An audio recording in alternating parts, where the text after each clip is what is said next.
Friday Night Football in St. Mary's, Ohio is back at the Skip for one last season as the Roughriders try to send this historic stadium out on the right note. But it's their rivals from the G-Walk that have other plans. It's the St. Mary's Roughriders and the Sidney Yellow Jackets next on Game Face Ohio.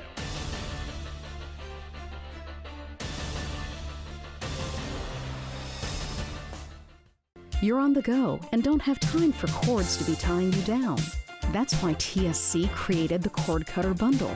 You get big savings for bundling internet and cable, and there's no phone requirement. Choose from 20 megabyte, 50 megabyte, or 100 megabyte speeds. No phone, minimal TV, and all lightning fast internet. Ask about the Cord Cutter Bundles and come home to TSC. It's easy as 1, 2, 3, call TSC. Hello, Frost Roofing. Frost Roofing holds the same core values our company was founded upon nearly 9 decades ago. We proudly provide quality craftsmanship and top-notch service to each client we serve. We're licensed by several major roofing manufacturers to give you the right recommendations at the best value for your investment. With state-of-the-art equipment, cutting-edge technology, and our honest way of doing business, Frost Roofing is our area's preferred commercial roofing experts. To learn more, visit frost-roofing.com or call 419-739-ROOF. Back here at Skip Bachman Stadium in St. Mary's, Ohio, as high school football is back week 1. That means we're back as well. Eli Alvarez and Paul Sadler here with you for TSC Touchdown Friday, and we welcome you into the Game Face Ohio pregame show.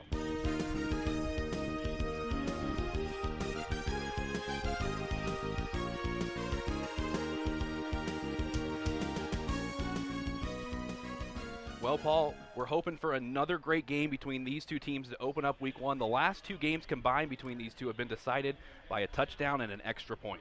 Yeah, they've split these last 2 meetings, and these 2 traditional rivals have met in week 1 every year except for 2 since 1983, although this is going to end here in 2 years, and we'll talk about that a little bit later in the broadcast. But both these teams are coming off playoff years, 10-2 seasons, and there's just a lot of excitement wrapped up here at the beginning of football season.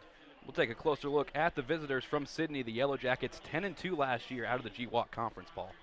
Yeah, and they lost in the second round to Cincinnati LaSalle. The head coach is actually a St. Mary's graduate, Adam Dungus. This is his 8th year at the helm. He played actually under St. Mary's coach Doug Fry, and you know this is a big game for him. However, Sidney has a lot to replace. They had Andre Gordon transfer their quarterback to Huntington Prep, and then they had graduation, Isaiah Bowser, go to Northwestern. So they have a lot of offense they need to replace. The 5'10 senior, Caleb Harris, is our player to watch for the Yellow Jackets. What can you tell us about him, Paul? He's a jack of all trades for the Yellow Jackets. He was first team all G-Walk last year as a DB with 4 interceptions, 67 tackles, a forced fumble, and a recovery. But he also played wide receiver last year with 5 touchdowns, but he's moving to running back this year. Looking at the St. Mary's Roughriders now, Coach Doug Fry in his 5th season returning back to the Roughriders. He called it another rebuilding year, but they're looking for a three-peat in the Western Buckeye League. Yeah, and they ran the table in the Western Buckeye League last year. Their only losses was in week 1 here to the Sidney team. Then they didn't lose again until the second round to Shelby. They return a lot of offensive weapons. They do need to replace some of their front 7 on defense, however. We talk about a jack of all trade. How about the player to watch for us for the Roughriders, Braden Dunlap? Yeah, he's long and athletic. Last year, he played basically everywhere Doug Fry needed him. He was an honorable mention, both running back and DB, but he was their leading receiver last year, 2nd in passing and 3rd in rushing, playing quarterback, receiver, running back, basically wherever they needed him, and he's a force on defense as well. As we take a look at our keys to the game, we'll start first with the Yellow Jackets from Sidney. And the key to any team that plays the Roughriders is to stop the run. They know they're going to see it. You're going to be tested on maintaining your keys and your toughness. They do return a strong core in their wide receivers, so they're going to try to see if they can get the ball in their hands. But the biggest thing, who's going to step up? Losing Gordon, Bowser, and Devin Rogers, you're losing elite talent. You know, other people are going to step up for Sidney to continue to have the success that they had last year. And the keys to the game for the St. Mary's Roughriders. They want to control the big play against Sidney and try to make it more of a grind-out game. And to do that, they'll need to control the line of scrimmage and also to don't hurt yourself. As good as the Rough Riders have been over the years, sometimes they get prone into hurting themselves through penalties and turnovers, and obviously early in the season, Doug Fry would like to see that limited. Well, the crowd is starting to fill up here at Skip Bachman Stadium. One last season of Rough Rider football right here from the Skip, and we'll be back with the opening kick after this here on Game Face Ohio.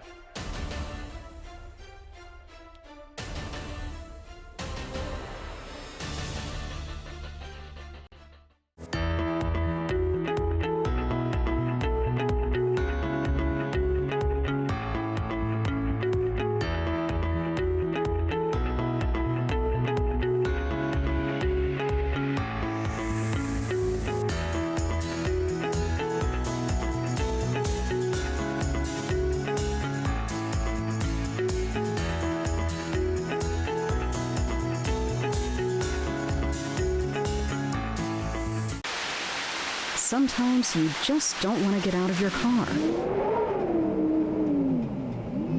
That's why TSC has made it easy for you to pay your bill. We have drive-up payment drop boxes at our St. Mary's and Wapakoneta offices. Just pull in, drive around, and drop off your payment. Just one more convenience to show you how much we appreciate you. TSC, give us a call and see. It's easy as 1, 2, 3, call TSC. Welcome to TSC Touchdown Friday, brought to you by Telephone Service Company, Frost Roofing, Minster Bank, Owen Kitchen and Bath, Merit Real Estate Professionals, IC Signs, Neck and Back Pain Relief Center, Stars and Stripes Graphics, and the Wapakoneta Family YMCA.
Yeah, I always thought if you have dangerous returners out there, make them kick it again, but it looks like they decided to change their mind again, and the offense is indeed out there. So Braden Dunlap, the senior, under center for the first snap. And it's going to be a dive play right up the middle. It's going to get solid yardage for St. Mary's. And a lot of weapons do return here for the Rough Riders. So you're going to see a lot of action like this where they're just going to try to line up with their big linemen and try to open up holes. So on second down, Dunlap once again under center. It's going to be a handoff to Perry. He'll try to bounce it to the outside. So we're going to take a look at the starters. Starting with St. Mary's offense, A lot of returnees there. Dunlap, Perry, we've mentioned at the top of the show. First team all WBL center, Mitchell Sewer, returns as well. 3rd down and 2 for St. Mary's on their first drive of the game.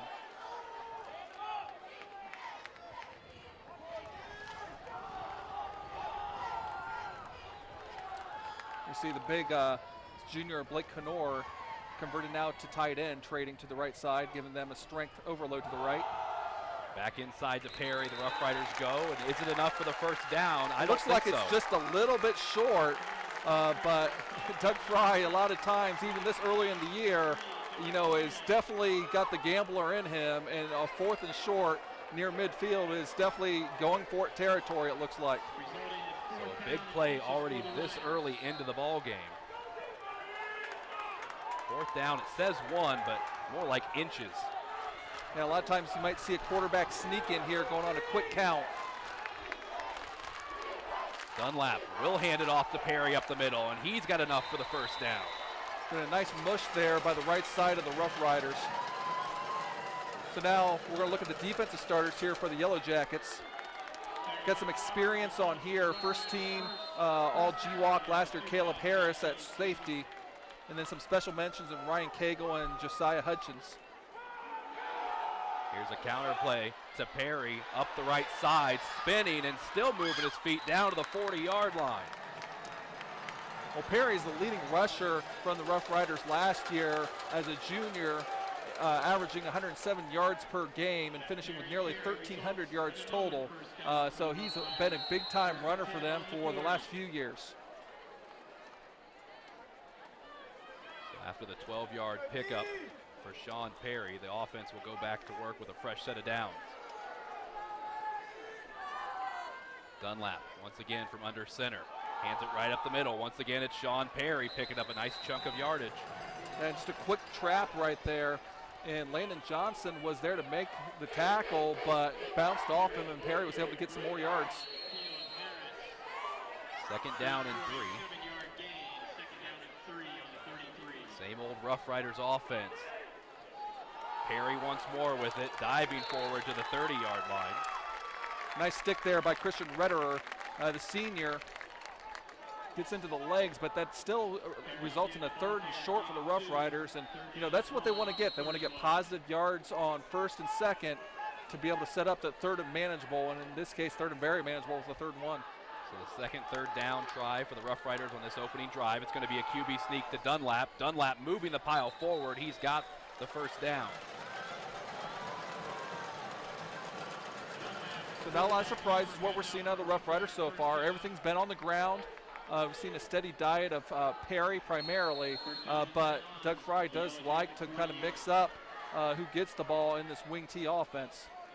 Of course, you remember Colin Clements under center last year for the Rough Riders. Dunlap was found more in the backfield, and now he's the signal caller.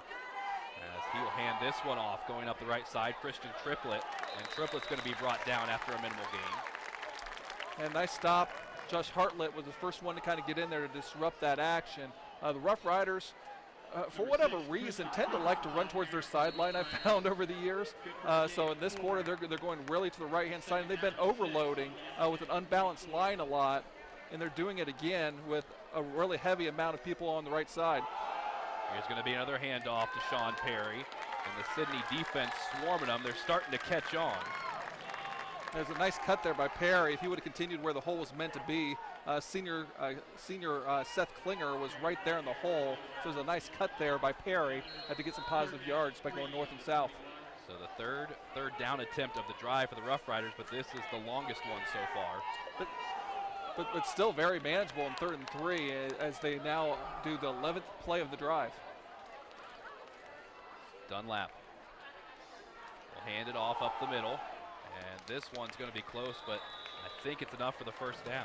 I tell you what, the Rough Riders really dominated the line of scrimmage on that play. On a 3rd and 3, and just with a simple lead play, was able to move the line of scrimmage 3 yards before there's any type of contact. The clock keeps on running down. A great opening drive for St. Mary's. First down and 10 on the 18. Traditional full house backfield, double tight end. Handoff once more. Ty Howell will get it. Ty Howell's got some room, diving to the end zone, but he's going to be dropped just short.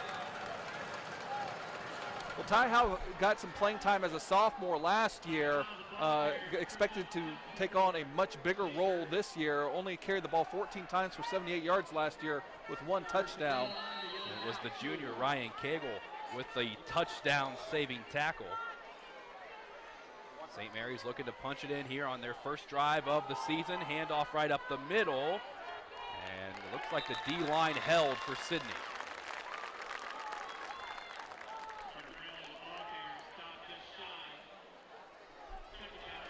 Looked to be Hunter Fraley right there, I believe. Sometimes, first game of the year, we're seeing some new numbers for the first time. And some new players getting some action here in the backfield. Dunlap with the QB sneak, dives forward. Did he move the line enough to get in? Yes, he did. The Roughriders scoring their first points of the season. And Dunlap, no stranger to the end zone. Last year was able to find the end zone through the pass, through the air, receiving the ball as well as rushing. Last year, he ended up having 5 rushing touchdowns. And the ever-reliable Gabe Vanderveer on to kick the extra point for St. Mary's. First one of the year, easy as you like it. St. Mary's off to the early 7-0 lead here at Skip Bachman over the Yellow Jackets.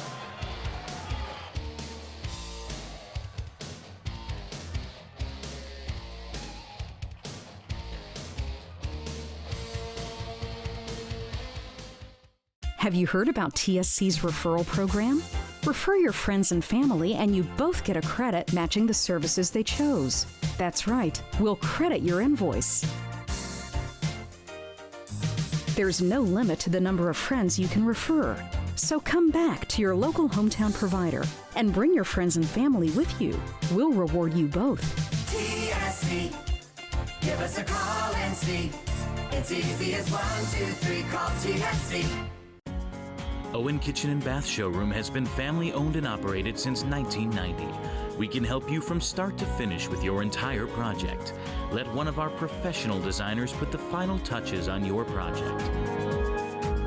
Owen Kitchen and Bath now has 2 showrooms to better serve you in Wapakoneta and Lima. Owen Kitchen and Bath, cabinetry that will take your breath away at prices that won't.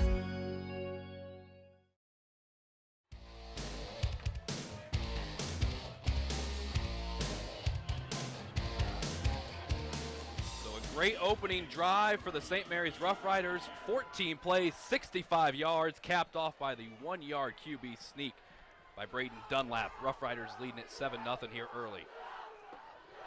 And that's exactly how they would really wanted to draw it up to start the season. Long drive, establish the running game, and establish control of the line of scrimmage. This kick, just like the kick for Sidney on the opening play, is going to go out of bounds, giving the Yellow Jackets decent field position. And by the way, Sidney also has some good returners back there as well. Josiah Hutchins was back there, and Darren Taborn was a first-team All-GWalk returner last year. So the offense will come out for the Yellow Jackets.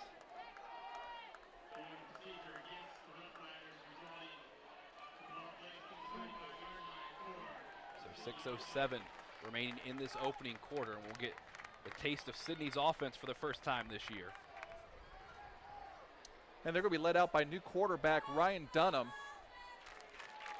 Dunham, a junior at 5'11", saw some very spot time behind Andre Gordon last year. Yeah, Dunham, 32 attempts throwing the ball last year, only 10 completions. In the shotgun, drops back, has his receiver open, but it's incomplete as he was looking for Lathan Jones.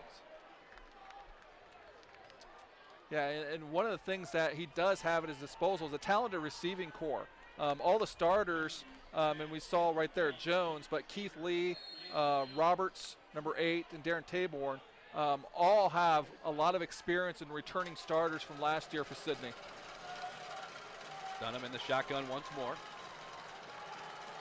Trips to his left. He's going to fake the handoff, looking for Jones again. This time he completes it takes out the official in the process, getting across the 40-yard line. And a wonderful form tackle there by Sean Perry, but they call that the run-pass option, the RPO, where the quarterback has a chance and the opportunity to hand the ball off and have it being a run and play. But if he doesn't like what he sees, go ahead and pass it, and that's really tough to defend. And this brings up a 3rd and reasonable for Sidney. Dunham in the backfield by himself, trying to draw the defense off. Looks to the sideline now for the play call. So in this 5 wide, remember you also have Caleb Harris right there in the slot.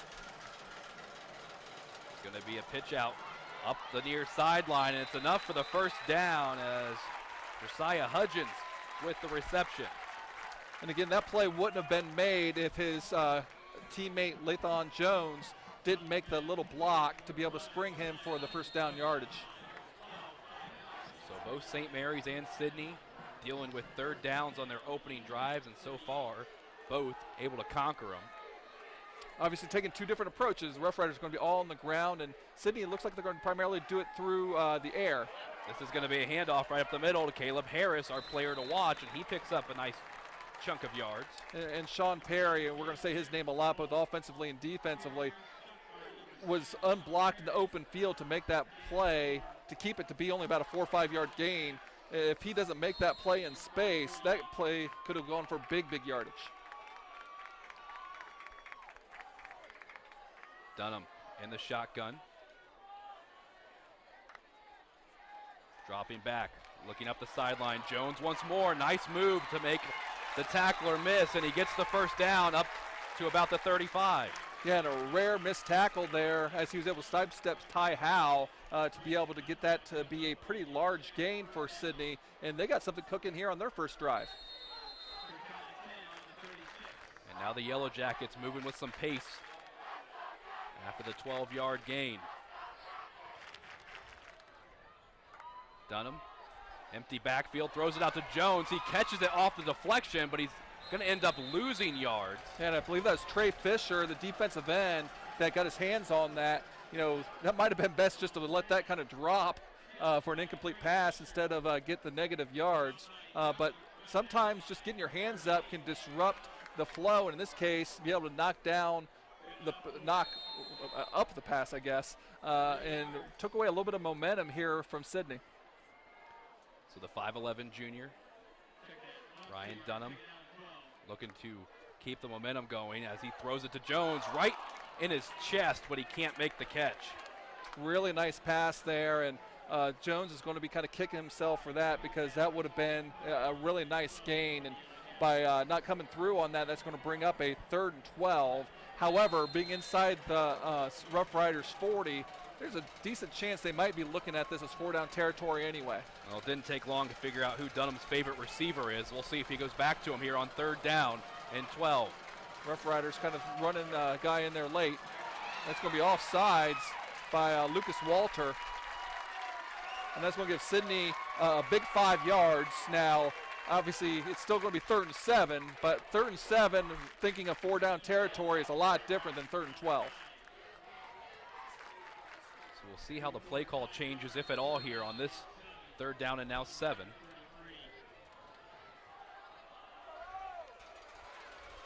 Harris next to Dunham in the backfield.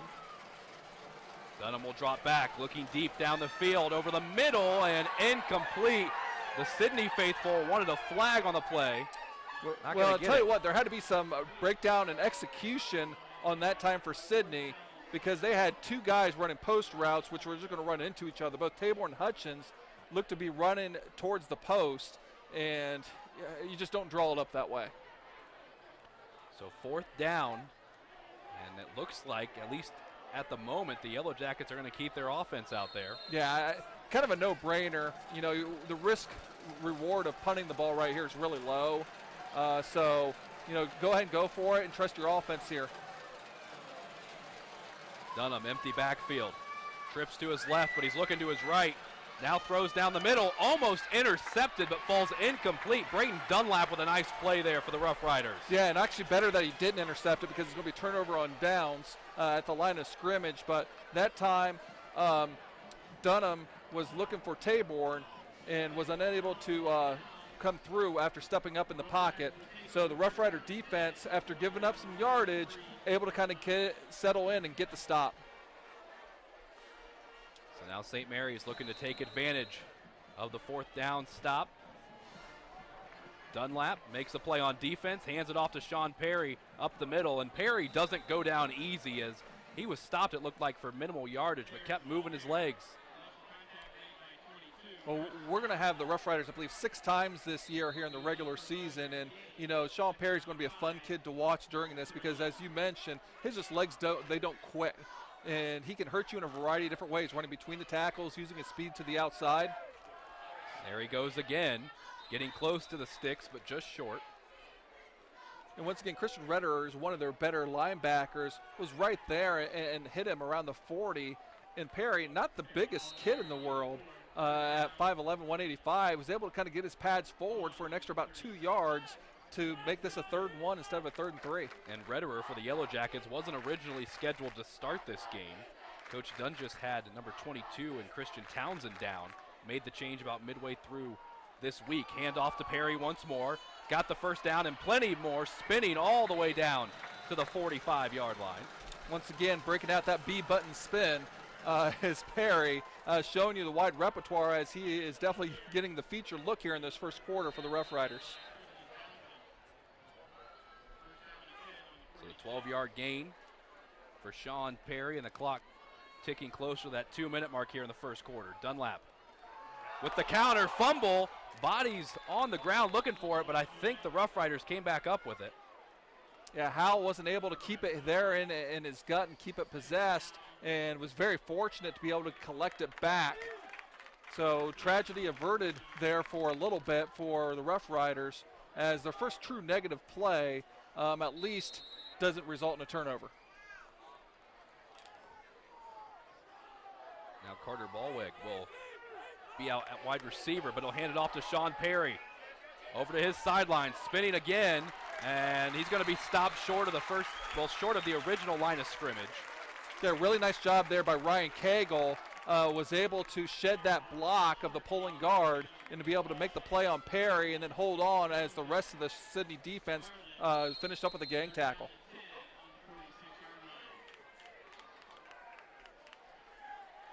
So we'll see what St. Mary's does here. This is by far the longest 3rd down they've had to deal with so far in this one. But once again, you know, this doesn't necessarily make it a passing down for the Rough Riders at 3rd and 10. Dunlap will, though, drop back to pass, looking deep down the field, and it's almost intercepted as they were looking for Ty Howell. He had about 4 Yellow Jackets around him, though. Yeah, they were not fooled on that seam pattern, and Keith Lee really should have had that interception, but regardless, Doug Fry sends on his punting team, and the Yellow Jackets get kind of their first defensive stop of the game. Now, Keith Lee, one of those wide receivers you talked about, deadly for the Yellow Jackets, he must have had his defensive back gloves on instead of his wide receiver gloves there, as St. Mary's will punt it away. And it's Sean Perry to do it. It'll bounce it around the 15 and keep on rolling as the punt unit gets back there. And did they stop it before rolling in? Yeah, looks about the 2-yard line. Yeah, a tremendous punt and coverage. And unlike the NFL, even if they're in the end zone physically, as long as the ball doesn't go into the end zone, it's not a touchback. So, you know, very, very poor field position here for the Yellow Jackets to start off.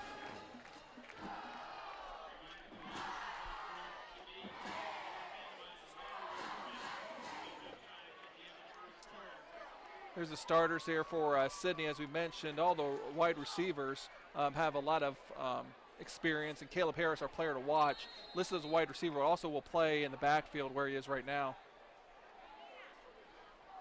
So Dunham in the shotgun, backed up into his own end zone. And he will hand it off to Harris right up the middle, and he's not going to go very far. Now we're going to look here at the starting lineup for the Rough Rider defense. As I mentioned, a lot of new faces in the front 7. The defensive backfield is very experienced with, you know, Perry, Dunlap, Triplett moving from linebacker to DB. But one thing I should point out, when you're playing these spread teams, a lot of times you don't get to play your base defense, which their base defense is a 4-3, and they're not always going to get a chance to be in that alignment, although they are here down near the goal line. 2nd and 9, another handoff to Harris, getting some more room now for his offense to work up across the 10-yard line. And that's going to be really close to the first down. I think he's slightly short, and the near side official is going to agree with me. So it's going to looks like it's going to be a 3rd and 1. We'll see if they run a play here as the clock continues to tick. Down to 10 seconds. I don't think the Yellow Jackets are in any hurry to get one off here. So with that being said, first quarter in the books here, week 1 of high school football on Game Face Ohio. St. Mary's 7, Sidney nothing.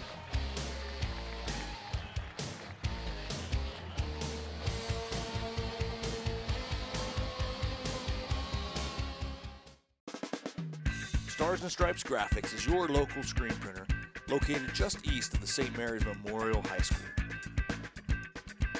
Visit our showroom for all things Rough Rider, including jackets, sweatshirts, hats, sweatpants, ball caps, and more. We also carry items for New Knoxville Rangers and select collegiate gear for Ohio State and Michigan. Stars and Stripes Graphics, your local screen printer. Strength is about so much more than the body. It's about being together, serving, sharing, and caring for those around us. It's about keeping score in the heart rather than on a scoreboard. Be a part of a community that builds more than your body.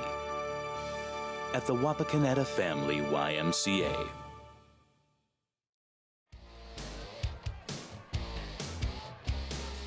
Back here in St. Mary's, 7-0 Roughriders on top as we're about to start the second quarter of play. We've switched ends, and it will be the Yellow Jackets facing a 3rd and 1. Yeah, and the sun's kind of come out here for the second quarter as well. But this is a critical 3rd down here for Sidney, backed all the way up to the 3. If they can move the chains here, get just a little bit of breathing room, continue this drive, it'll be big for them. Dunham in the shotgun once more. Harris next to him. They're trying to draw that defense off sides, and I think they did. Yeah, and reminder, in high school football, you don't have to make contact for it to be an offsides. If you're just in the neutral zone, it's dead, and it's a penalty. So that's a big 5-yard gift first down that the Roughriders just gave the Yellow Jackets. Second time tonight that the defense has jumped off sides for St. Mary's. So now this opens up your playbook a little bit. You know, they're still going with the 4-down lineman, and defensive coordinator Nick Yale likes to send pressure. It's going to be a handoff to Harris. Up the near sideline, and Harris has some room to run.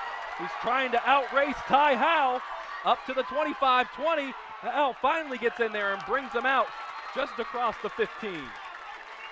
And our player to watch following through it there, Caleb Harris, off left tackle, cuts up and almost goes the entire distance. I'm sure AJ is furiously calculating the yardage on that for us. Here we can see on the replay, wait to never give up there for the Roughriders and Ty Howe.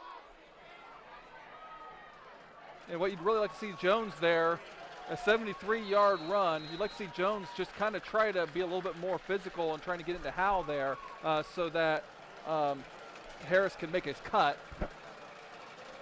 But the Yellow Jackets in business. Dunham, empty backfield. Going to hand it off to Taborn. Taborn around the outside, has blockers in front, dive to the end zone. Touchdown, Yellow Jackets.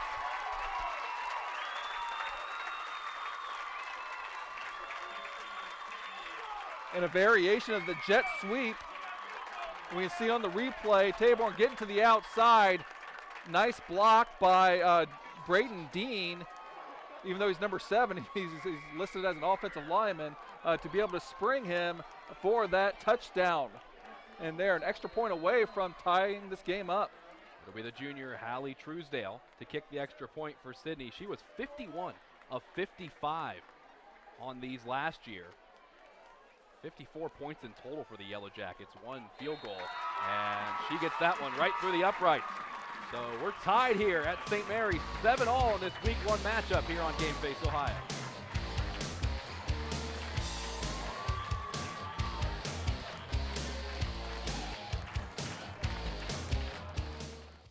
You're on the go and don't have time for cords to be tying you down. That's why TSC created the Cord Cutter Bundle. You get big savings for bundling internet and cable. And there's no phone requirement. Choose from 20 megabyte, 50 megabyte, or 100 megabyte speeds. No phone, minimal TV, and all lightning fast internet. Ask about the Cord Cutter Bundles and come home to TSC. It's easy as 1, 2, 3, call TSC. Hello, Frost Roofing. Frost Roofing holds the same core values our company was founded upon nearly 9 decades ago. We proudly provide quality craftsmanship and top-notch service to each client we serve. We're licensed by several major roofing manufacturers to give you the right recommendations at the best value for your investment. With state-of-the-art equipment, cutting-edge technology, and our honest way of doing business, Frost Roofing is our area's preferred commercial roofing experts. To learn more, visit frost-roofing.com or call 419-739-ROOF.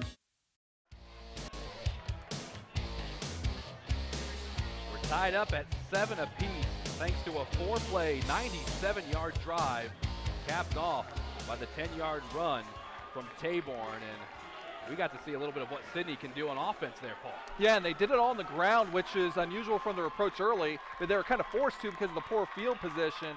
But sometimes just that one first down that they got, that critical third down conversion that they got via penalty, all of a sudden now released their stress a little bit. They had more of their playbook that the Rough Rider defense had to be prepared for, and they found a seam and was able to take advantage of it. Now we're going to see if we can see our first kick return, as both teams have traded kicking the ball out of bounds. Well, it's Ty Howe, Braden Dunlap, and Sean Perry, the 3 back for St. Mary's. As Truesdale will kick it off from the 40. This one's going to be angled to the far sideline. It's going to be picked up by Carson Fishbach, and he's going to step out of bounds. Yeah, something you don't see a lot, but it's definitely within the rules, is he fair caught that, which means the same thing that would mean in a punt. You know, you can't touch him and allow him to be able to make that catch, but you can't advance it. So the Rough Riders still get reasonably good field position, but excellent strategy and execution by Sidney by putting the ball up to where they're not allowing one of the dangerous returners an opportunity. Perry's going to get the ball again, this time coming up to the 40-yard line. Nice chunk of yardage.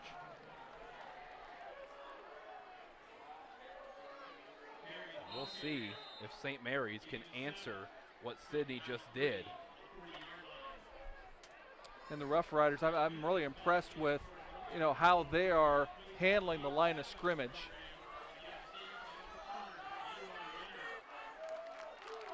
Dunlap hands it off right up the middle. Enough for the first down.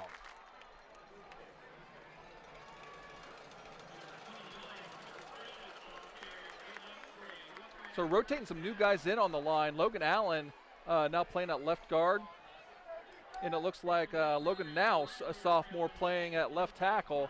So Coach Fry rotating some guys in to get a little bit more fresh play on the line.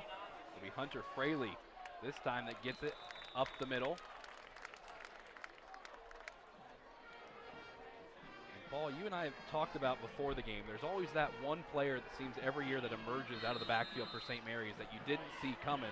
Maybe it will be the sophomore Fraley. That's not his first time he's picked up a nice chunk of yardage. Yeah, and when you're playing at schools this size, you rarely see freshmen play. So a lot of times, the first time they get a chance to play under the Friday night lights are as sophomores. In week one, you just don't have a chance to see a lot of the sophomores play before. Hand off to Perry to the outside. A flag down, though. We'll see if this one's coming back. Well, really, they're not going to call Ethan Freewalt, who was not set. He tried to get set and move back as it was moving, but I don't think they called that. I think they called some sort of blocking violation.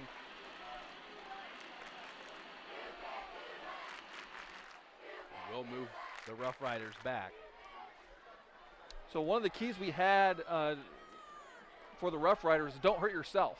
And they've hurt themselves with penalties, on that big third down conversion, the last drive for Sidney, and then, a 10-yard penalty there to nullify a nice gain. Second down and 17 facing St. Mary's. Dunlap fakes the pitch, looking for Ty Howe on the screen. Great job by the Yellow Jackets, and they thought they had a turnover as well. The official saying Howe was down. Yeah, he was definitely down, but again, credit our player to watch, Caleb Harris. that screen was set up really well. There's blockers out there, and if Harris doesn't come through and make that play, it could go for big yardage. Sidney, coach is not happy about that, but if we see a replay on that, I think it's pretty obvious he was down. We're going to see, yeah, he went down, his elbow hit, and the ball popped up. So, yeah, I mean, that's not a fumble. Either Knee, way. elbow, then the ball goes up. Tough third down. They're going to have to throw. Dunlap airing it out. He's got Ballwig open, but he overthrows him. He would have been gone for 6. I tell you what, that was a really strong throw by Dunlap. He threw that ball about 50 yards, and Ballwig did have a couple steps and was open.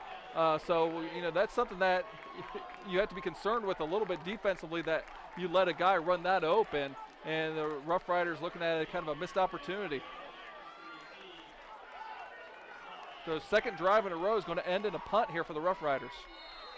It'll be Sean Perry standing at his own 20. Caleb Harris does everything else. He looks like he's going to return the punt. Perry, nice punt. He's going to bounce it around the 35, and it's going to be fielded at around the 30. So that's where the Yellow Jackets will take back over. 9:15 remaining here in the first half, and we're tied up at 7. Well, Sidney's got to feel pretty good. You know, they've gotten stops the last 2 possessions defensively. They had the big play, 73-yard run by Harris, which resulted in the next play going for a touchdown. So, you know, we got ourselves a good ball game here in week 1. People try to tell you that the conference games matter when they get into week 2 or week 3, depending on what conference you're in, but this one means just as much to both of these schools. Opening week, getting off on the right foot. Dunham, nice throw, diving for the catch is Ratez Roberts. Roberts was a second-team All-GWAC receiver last year, leading the team with 459 receiving yards and 6 touchdowns.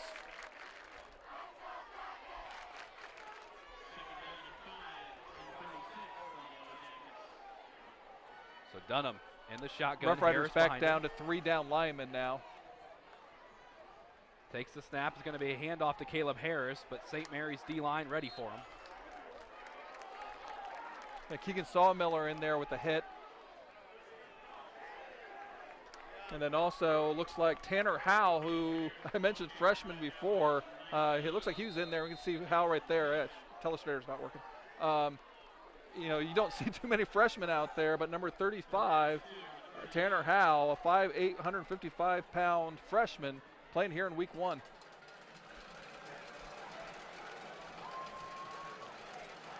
We approach 8 minutes to go here in the first half. 3rd and 2. Dunham trying to get that defense to jump. And now it looks like we're going to have a timeout taken by the Yellow Jackets. And we'll take one as well. We're tied up at 7 here in St. Mary's between the Roughriders and the Yellow Jackets on Game Face Ohio.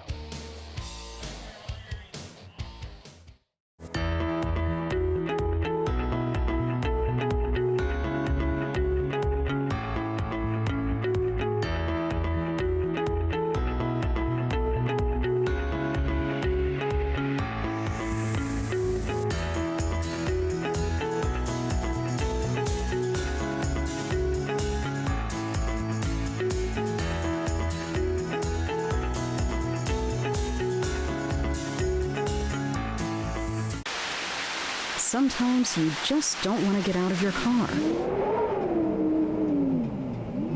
That's why TSC has made it easy for you to pay your bill. We have drive-up payment drop boxes at our St. Mary's and Wapakoneta offices. Just pull in, drive around, and drop off your payment. Just one more convenience to show you how much we appreciate you. TSC, give us a call and see.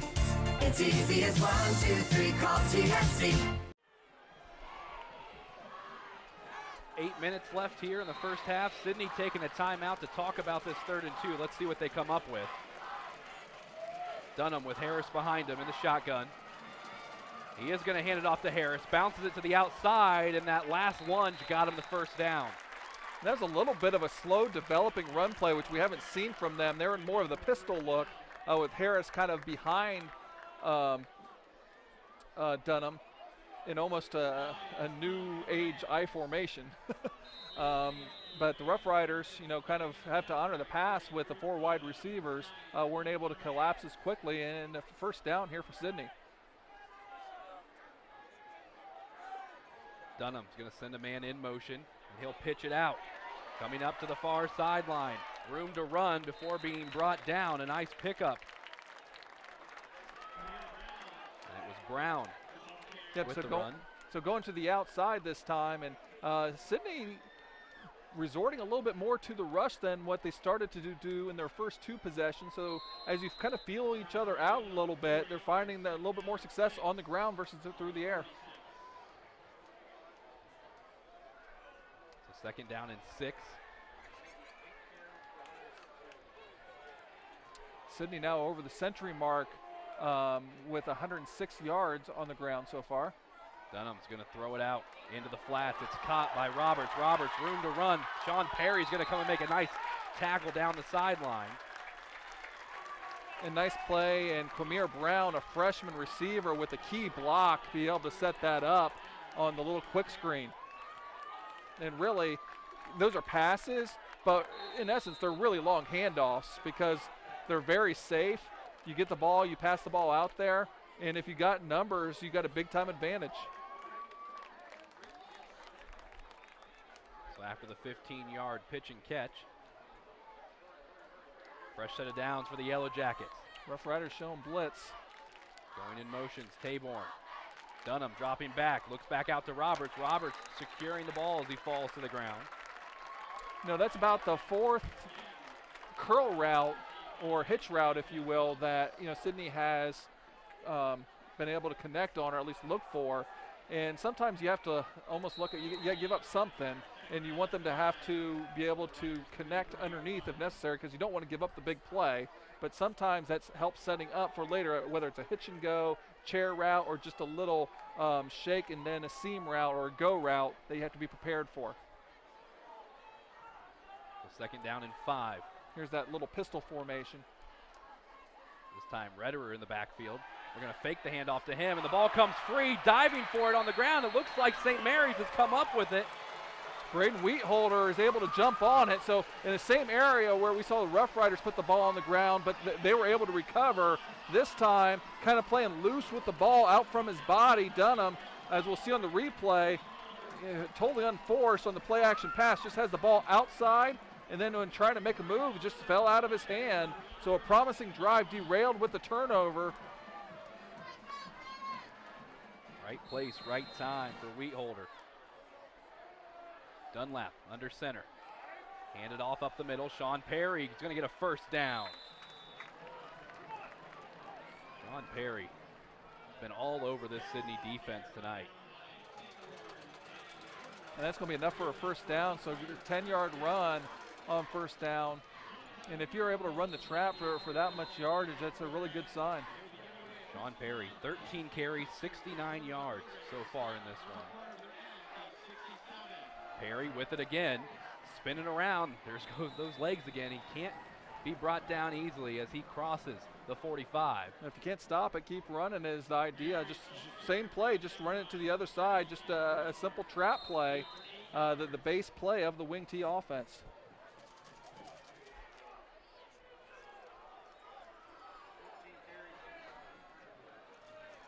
Handoff. Going to be enough for the first down up to the 40-yard line. Looked like it was Christian Triplett on the carry. Yep, and that's going to be close to first down yardage, and I think they probably is. Yep, they are going to move the chain. So the second first down here on this drive for the Rough Riders, as they're looking to try to regain that lead that they surrendered to the Yellow Jackets. Taking down to 5 minutes to go here in the first half. Perry with it once more. Up to the 35. You know what we've seen so far in this early in the season, the Rough Riders so far, the only time they've really stopped their drives is when they've hurt themselves. They did it with a fumble, and they did it with a penalty. Other than that, they've had positive plays every single time running the ball. Dunlap hands it off again, and again it's Sean Perry. Perry's got the first down across the 30. with that run, Perry's over the century mark in this ball game rushing. And Perry actually kind of trotting off. Needs a little bit of a break. We see Eddie Fowler coming in to give him a break.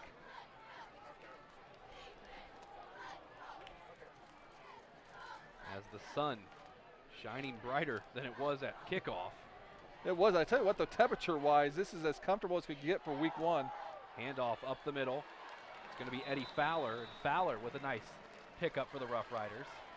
And just the trap play is just working for the Roughriders. And, you know, Doug Fry doesn't necessarily get too tricky if something's working. You know, that's the third time they've called this play just on this drive. And he'll probably continue to work it in there until they show that they can stop it. 2nd down and 2 for St. Mary's. Dunlap handed it off up the middle, but a flag on the play is going to stop it. Which, by the way, that was a trap play called again. Like you said, ain't broke, don't fix it. So, but once again, a penalty. Now, this isn't as crippling as maybe some of the earlier penalties because it's still 2nd and 7. As Sean Perry runs back on the field already with 17 carries for 100 yards on the game. He's going to get it again, and Perry is going to come close to the 1st down. That time they went with the lead play. That's where the halfback kind of leads up and go, you know, right behind the tackle with the fullback. So 3rd and 1, St. Mary's. After a great first drive, stalled on their last 2. It's going to be a QB sneak. Braden Dunlap up the middle. I think he got it.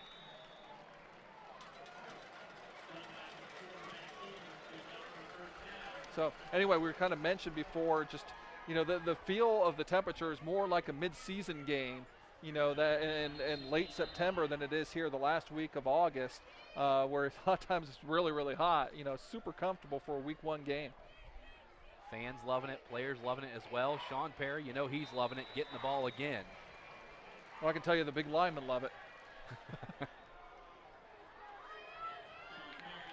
You battle in the trenches down there. Nice to have a cool breeze here and there.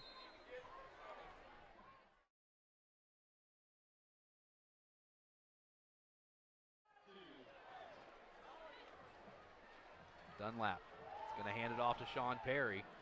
Perry's got enough for the 1st down. But that's about as good as they've played the trap. They were able to kind of make contact just as he went through the hole with Cagle, I believe, is the one that made the contact as he comes off, as they tried to bring in kind of a bigger package goal line defense, as is now a 1st and goal from the 4.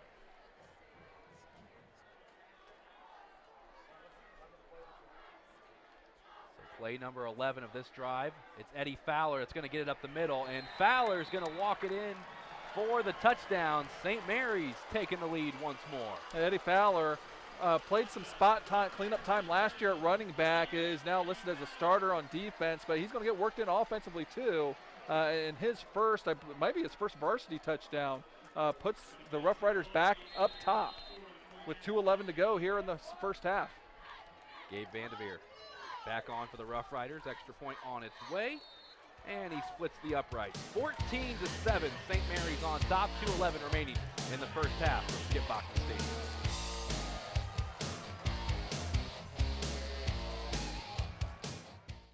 Have you heard about TSC's referral program? Refer your friends and family and you both get a credit matching the services they chose. That's right, we'll credit your invoice. There's no limit to the number of friends you can refer. So come back to your local hometown provider and bring your friends and family with you. We'll reward you both. TSC, give us a call and see. It's easy as 1, 2, 3, call TSC. Owen Kitchen and Bath Showroom has been family owned and operated since 1990. We can help you from start to finish with your entire project. Let one of our professional designers put the final touches on your project. Owen Kitchen and Bath now has 2 showrooms to better serve you in Wapakoneta and Lima. Owen Kitchen and Bath, cabinetry that will take your breath away at prices that won't.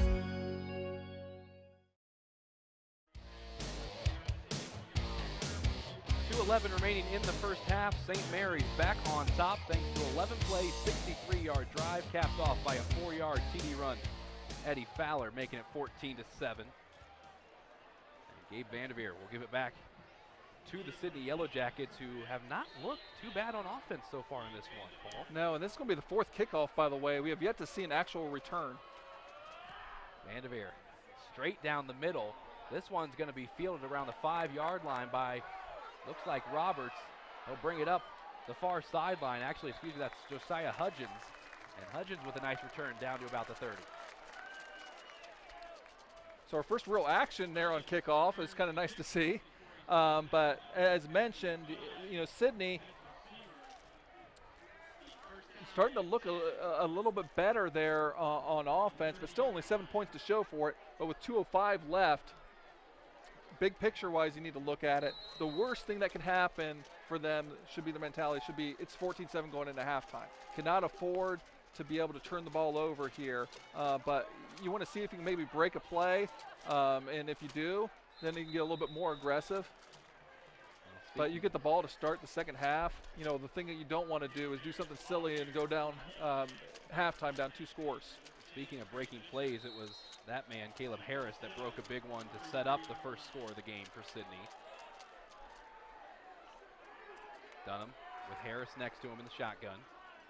Going to drop back. Another quick pass out to the right side. This one completed at the 40-yard line. It's still going to be a first down, but he made it a lot closer to not being a first down by trying to go east and west as opposed to, you know, just go up the sidelines a little bit, get what you can get. He may have had the opportunity to duck out of bounds, which, you know, when you're running what's in essence the 2-minute drill is what you'd like to do because now the clock's running. Josiah Hudgens with the first down reception. Dunham looking to throw. Again, the blitz is on. He throws it out to Roberts. Roberts hooking lateral, but the ball's loose. It's picked up. Here comes the Roughriders. Fishbach picks up the fumble, and how about that break for St. Mary's? And Braden Dunlap, you have to give all the credit in the world, running the hook and ladder. As I told you before, they ran a lot of those. They might have been setting something up. This is what they were, but Dunlap not fooled at all. He's able to see, we'll watch the replay. He can see that this is what they want to do, so he didn't even go after the receiver at all. He's going after the pitch all the way and dislodged the ball. As I mentioned, this is what you did not want to happen. Now there's 1:11 left, and St. Mary's has the ball in your territory after the turnover, the second turnover of the game, and you're putting yourself at risk of being down 2 touchdowns. Dunlap will hand it off. Some trickery for the Roughriders. It's a throw by Hal to Ballweg. He's open. He makes the catch. And the Roughriders into their bag of tricks for 6 points. So just that quickly, the Roughriders are now up 2 touchdowns. Ty Hal through to the wide open Carter Ballweg. And that's Ballweg's, I believe, first varsity touchdown. And he's wide open. That's one of those things where you're so wide open, it's a tough catch.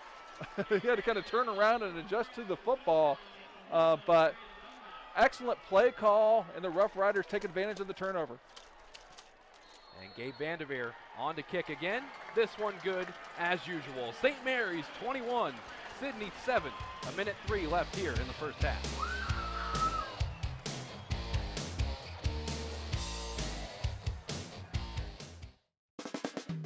Stars and Stripes Graphics is your local screen printer located just east of the St. Mary's Memorial High School.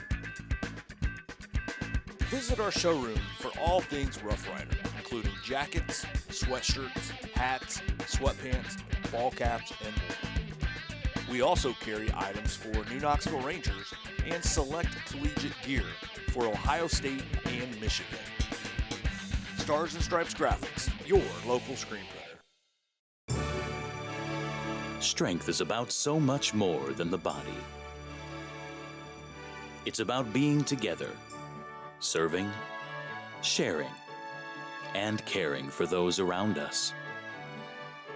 It's about keeping score in the heart rather than on a scoreboard.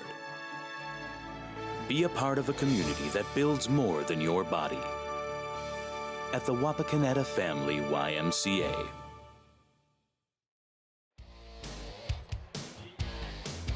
So a costly turnover for Sidney results in a trick play by the Roughriders that ends in 6. And it's St. Mary's leading 21-7 now. And Coach Fry digging into his bag of tricks for that one. Well, a lot of risk involved with trick plays, and we saw both teams try one. It worked perfectly for one team. They got a touchdown, and it was disaster for the other one, trying to run the hook and ladder, and ended up setting up that touchdown with the fumble. Hudgens with the return. Got some room as he comes up across the 40-yard line, so we'll see what the Yellow Jackets can do with about 57 seconds remaining here in the first half. Well, I hate to say, to me, your approach needs to be a little bit different now, because now you're down 2 scores. You do have a little bit better field position, but less time to work with. But, you know, turning the ball over that late in your own territory, you know, it just hurts. And like you said, they do get the ball to begin the second half, Sidney. But maybe 1 or 2 plays here will decide how they're going to play this. I'll tell you what, the Yellow Jacket faithful still on their feet. It's going to be a rollout for Dunham. Looking to throw. Flags fly. This one's going to be thrown deep. Looking for Roberts, and it's almost intercepted by Braden Dunlap.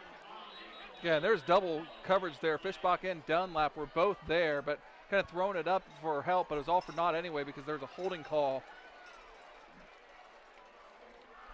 That flag on the play brought to you by Stars and Stripes Graphics. For all your screen printing, signage, and graphic design needs, contact Stars and Stripes Graphics. And now with that penalty going against Sidney, do they take a much safer approach with the last 48 seconds and change? No, your field position changed quite a bit because it's a spot foul, so it ends up being more than a 10-yard penalty because it was, the hold took place in the backfield. You know, yeah, it probably changes what you do a little bit. Looks like Dunlap having some trouble getting the play call in, or Dunham, excuse me.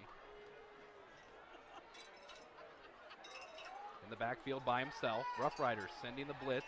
Dunham's going to keep it himself up the middle, has room to run as he crosses the 35 and dives close to the 40. Yeah, nice gain. Clock's still running, though.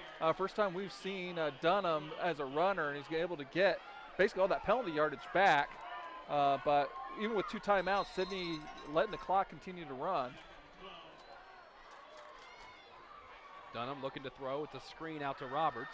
Roberts with some blockers, but he's moving sideways, and a flag flies, and he'll be brought down just across the 40. And they're going to call a face mask, it looks like, presumably on the Roughriders. Yeah, and it's a personal foul variety, so this is going to be 15 yards. But unfortunately for Sidney, even though they got 2 timeouts left, only 16 seconds, 15.9 to be exact. So not a whole lot of time to be able to adjust it, but now they're going to be in Rough Rider territory.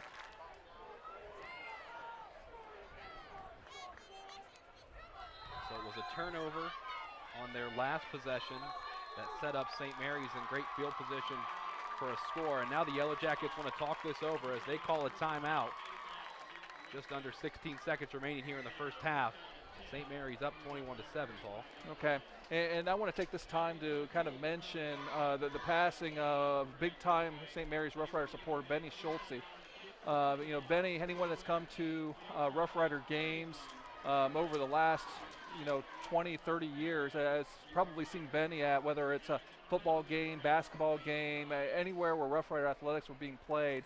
You know, Benny was a big-time supporter of the Rough Riders, and when I coached basketball here, I have a lot of Benny stories I can share. He was a person with a great heart and really bled blue and gold for this community, for this school, and he will be missed.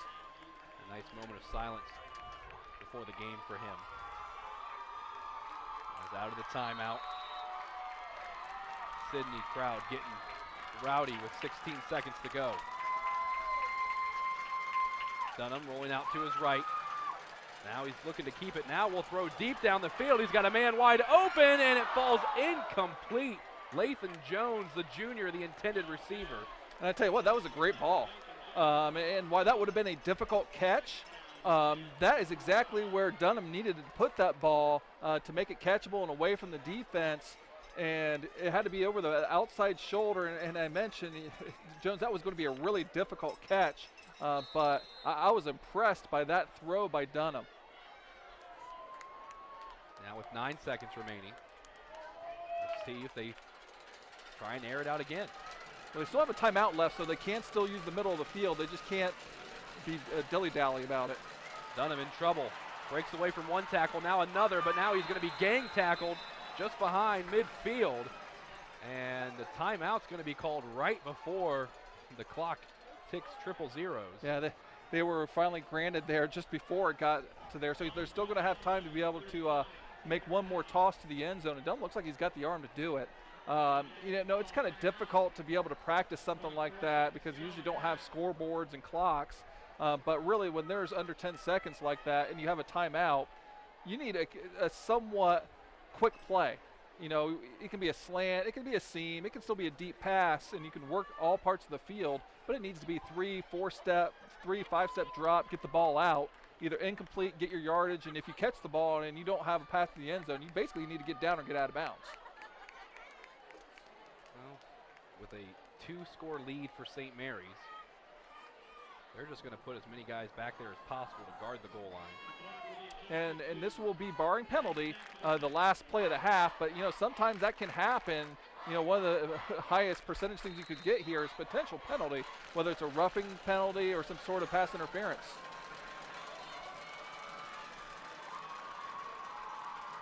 Dunham looking to throw deep. Has some time. Now he's going to roll out to his right. Has a receiver down the field. And it's going to be bobbled and incomplete at around the 10-yard line. So we'll head to the half with the St. Mary's Roughriders up 21-7 over their Week 1 rivals from Sydney.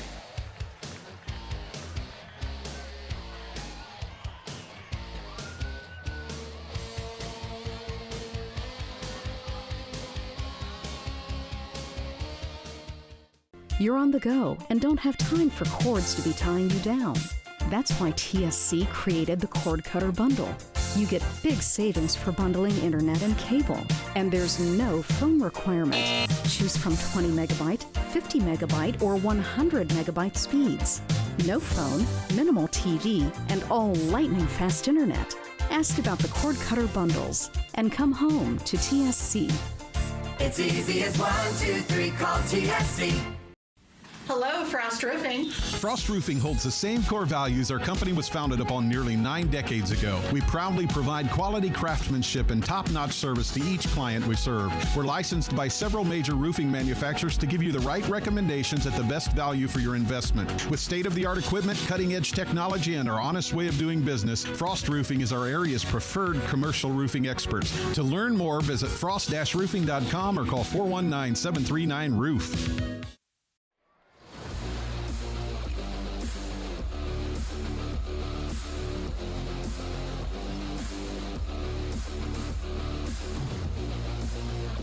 Halftime here of our Week 1 matchup between St. Mary's and Sydney. The Roughriders leading the Yellow Jackets 21-7.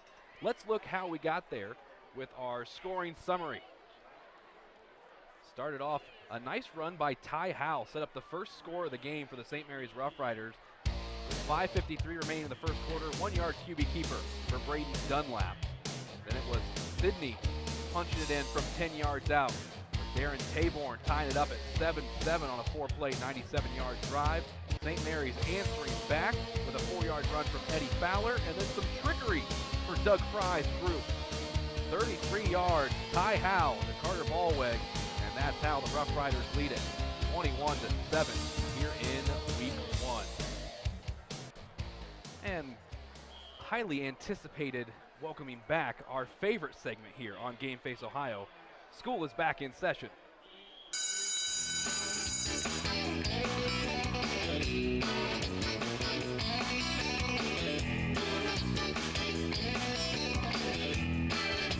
And what we're going to take a look at is the long 73-yard run by Caleb Harris. And what we're going to really look at is this blocking scheme between the center and left guard. The left guard being Tank Vanderpool, and the center being Brian Jones, a pair of 270-pounders. Go ahead and freeze it right there. They're going to perform what's called a combo block. And you'll notice that right across from Vanderpool, he was having his man, but he's going to the outside, and then the uncovered center, Byron Jones, goes and gets into a double team, but it's not a true double team, because what you're going to have is Vanderpool is now going to be rubbed off and get to the next level.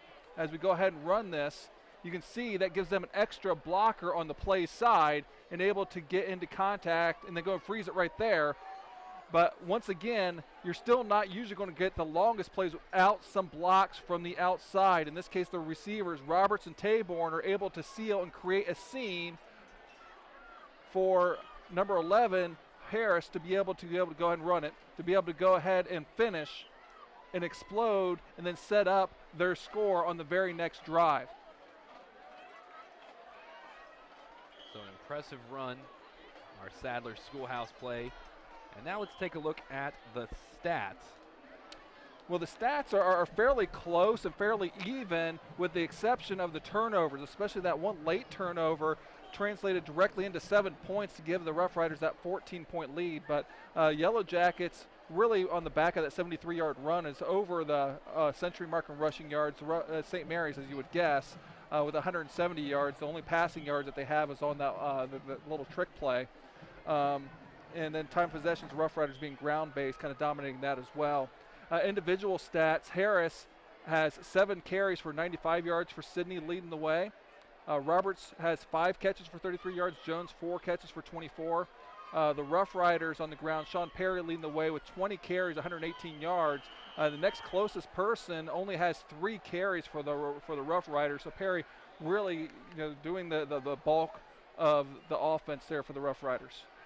It's been a great week 1 matchup to this point. St. Mary's leading 21-7 over Sidney. We'll be back with the opening kick of the second half after this.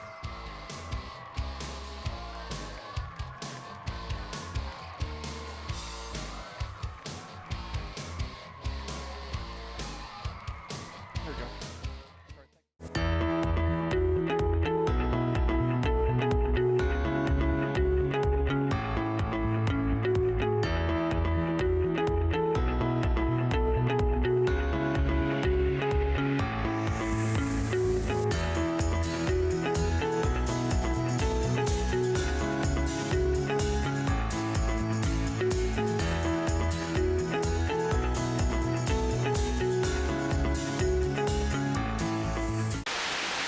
Sometimes you just don't want to get out of your car.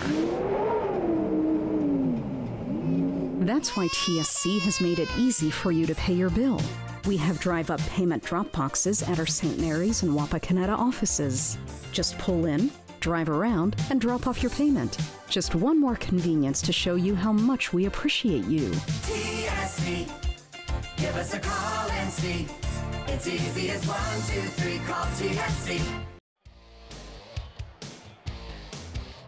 Back here to Skip Bachman Stadium, second half about to get underway, 21-7.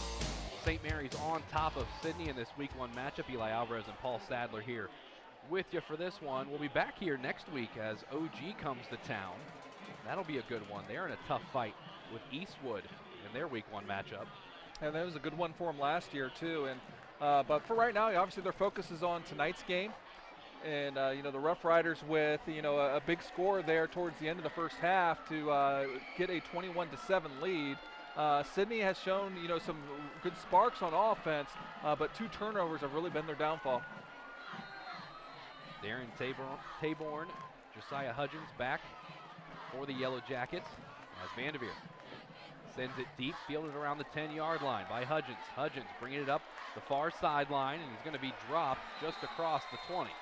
Yeah, Hutchins really had his blocker kicking to the outside. He needed to cut up inside his block, and there's a little bit of traffic there, but that would have been his best opportunity to get a bigger return. So with the way the last 2 drives of the first half ended for the Yellow Jackets, how important is it for them to put something together here, Paul? You don't want to put that much pressure on yourself, but realistically, you probably need to score this drive. The Roughriders have kind of shown if they don't hurt themselves, they're pretty good about getting the ball into the end zone themselves. And you don't want to be playing catch-up too much against this ground control game of the Roughriders. Speaking of the ground, it's Caleb Harris that's going to keep it for a short yardage pickup. Yeah, it's one of the best stops that the Roughriders has done against the run.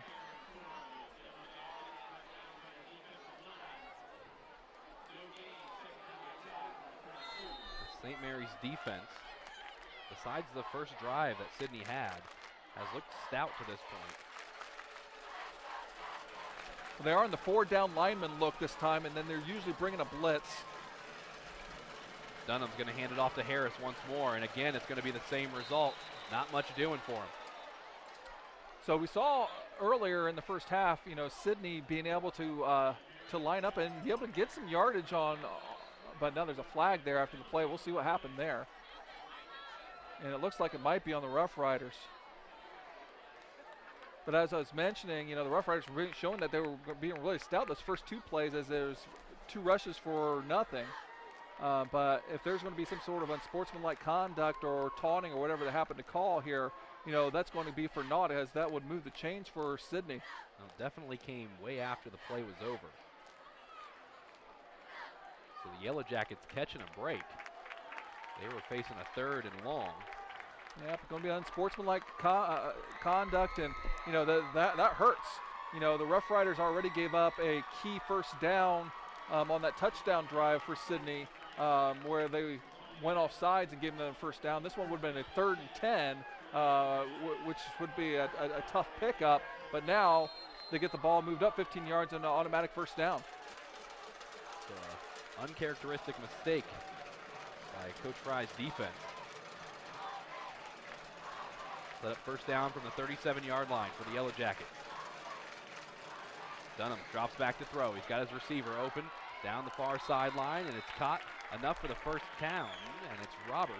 And Rontez Roberts really showing, a little bit of chemistry with Dunham, running that hitch or curl and getting some separation and kind of an easy pitch and catch. It's interesting because the first couple of plays of the game, Dunham was going to Jones very often, and now he's switching it up a little bit. But you'll see, the defensive backs for the Roughriders are way off of the receivers here on the outside. There's going to be a handoff up the middle. Redderer with it for the Yellow Jackets, and he's going to set him up with a 2nd and manageable. But I don't know if we'll get a chance to look at that again, as, right now at DBs you have Baldwin playing at the top corner, and then you have Howe here at the near corner. But they're at least 8 to 10 yards off of these wide receivers. It's not quite what the Cleveland Browns play off of the receivers, but after the 8-yard pickup by Redderer, they're going to give it right back to him, and this time the D-line was ready for him. Really nice play there by Blake Knorr, the big 285-pound junior, able to get some penetration in the backfield, and now instead of having a 2nd and short, it brings it to a 3rd and medium. Are we in 4-down territory for the Yellow Jackets I here? think so. Unless they have a negative play, I think so. Dunham in the shotgun, standing just behind midfield, trying to draw the defense off sides. They were successful with that twice in the first half. A lot of times the Roughriders are trying to time up that blitz. They're showing 2 guys, but usually one of them will blow. Well, no, both of them came. Here's the throw to the outside, and it's Jones. Enough for the first down for Sidney. And that's more of a traditional type of curl, where he didn't just turn around and the ball was there. He had to keep coming back for that one, and when he did, he let his momentum turn to the outside and get his pads forward. Excellent route and finishing it by Jones. So a nice opening drive of the second half for the Yellow Jackets offense. Dunham, empty backfield. In the shotgun, he calls for it. Looking into the flats, and it was knocked down and intercepted. Going the other way, Blake Knorr, the big man, trying to hustle down to the end zone, and he's going to be stopped at around the 15-yard line. Well, we saw earlier in the game a disruption with getting their hands up. This time it happens again. They're setting up kind of the tunnel screen to the outside. 3 Roughriders were coming. I didn't quite see who had their hands up initially. Here we're going to see on the replay people coming through. And that time it was Lucas Walter, hits the ball up in the air. Then look what I found there by Knorr. And big guys don't usually get in the open field that much, but Knorr rambled a long way down to the 15-yard line, a total of 45 yards. That one puts a big smile on your face, doesn't it, Paul? As here's a handoff up the middle for the Roughriders. I'll love being able to give some recognition to the big guys. Blake Knorr The 6'4" junior using all 285 pounds to hustle his way down there on the interception. But once again, Sidney really falling victim to turnovers after, once again, showing some promising things on offense. Dunlap to Perry, looking to bounce it to the outside. Sidney has him covered up at around the 10. Yeah, so Sidney had a guy right there to be able to make the play, and Perry was able to discard him to make it so that it wasn't a negative play. Brings up a 3rd and 6. Just under 8 minutes remain here in the third quarter of play. Already a 2-score lead for the Roughriders, looking to make it 3. Handoff up the near sideline. It's Ty Howe. And again, the Yellow Jackets defense swarming, and that's going to be nothing doing for the Roughriders. Well, that's a nice little stand there. Josiah Hutchins with the tackle, and looks like the Roughriders are going to try to play for 3 points here with the field goal. But, you know, that turnover had to take a lot of steam out of their sails, and for them to be able to stand up and then be able to hold them to a field goal attempt is kind of almost a win there for the Sidney Yellow Jacket defense. But this does bring in Gabe Vanderveer, who was first team All-District last year, honorable mention All-Ohio. And it's going to be a fake. Dunlap's rolling out, looking for his man. It's caught, and it's a touchdown. Ethan Freewalt. Again, the tricks for St. Mary's, resulting in 6. Just when you don't expect it, you feel pretty good about yourself about holding them to the three-point attempt, as I said. And Doug Fry figures, I got my quarterback, my jack of all trades as the holder. Let's see what he can do. And now the second passing touchdown for the Roughriders, doing it pretty efficiently. 2 completions, 2 touchdowns. Now Vanderveer will get a chance to kick it, and he never misses those. 28-7, St. Mary's on top and rolling here at Skip Bachman.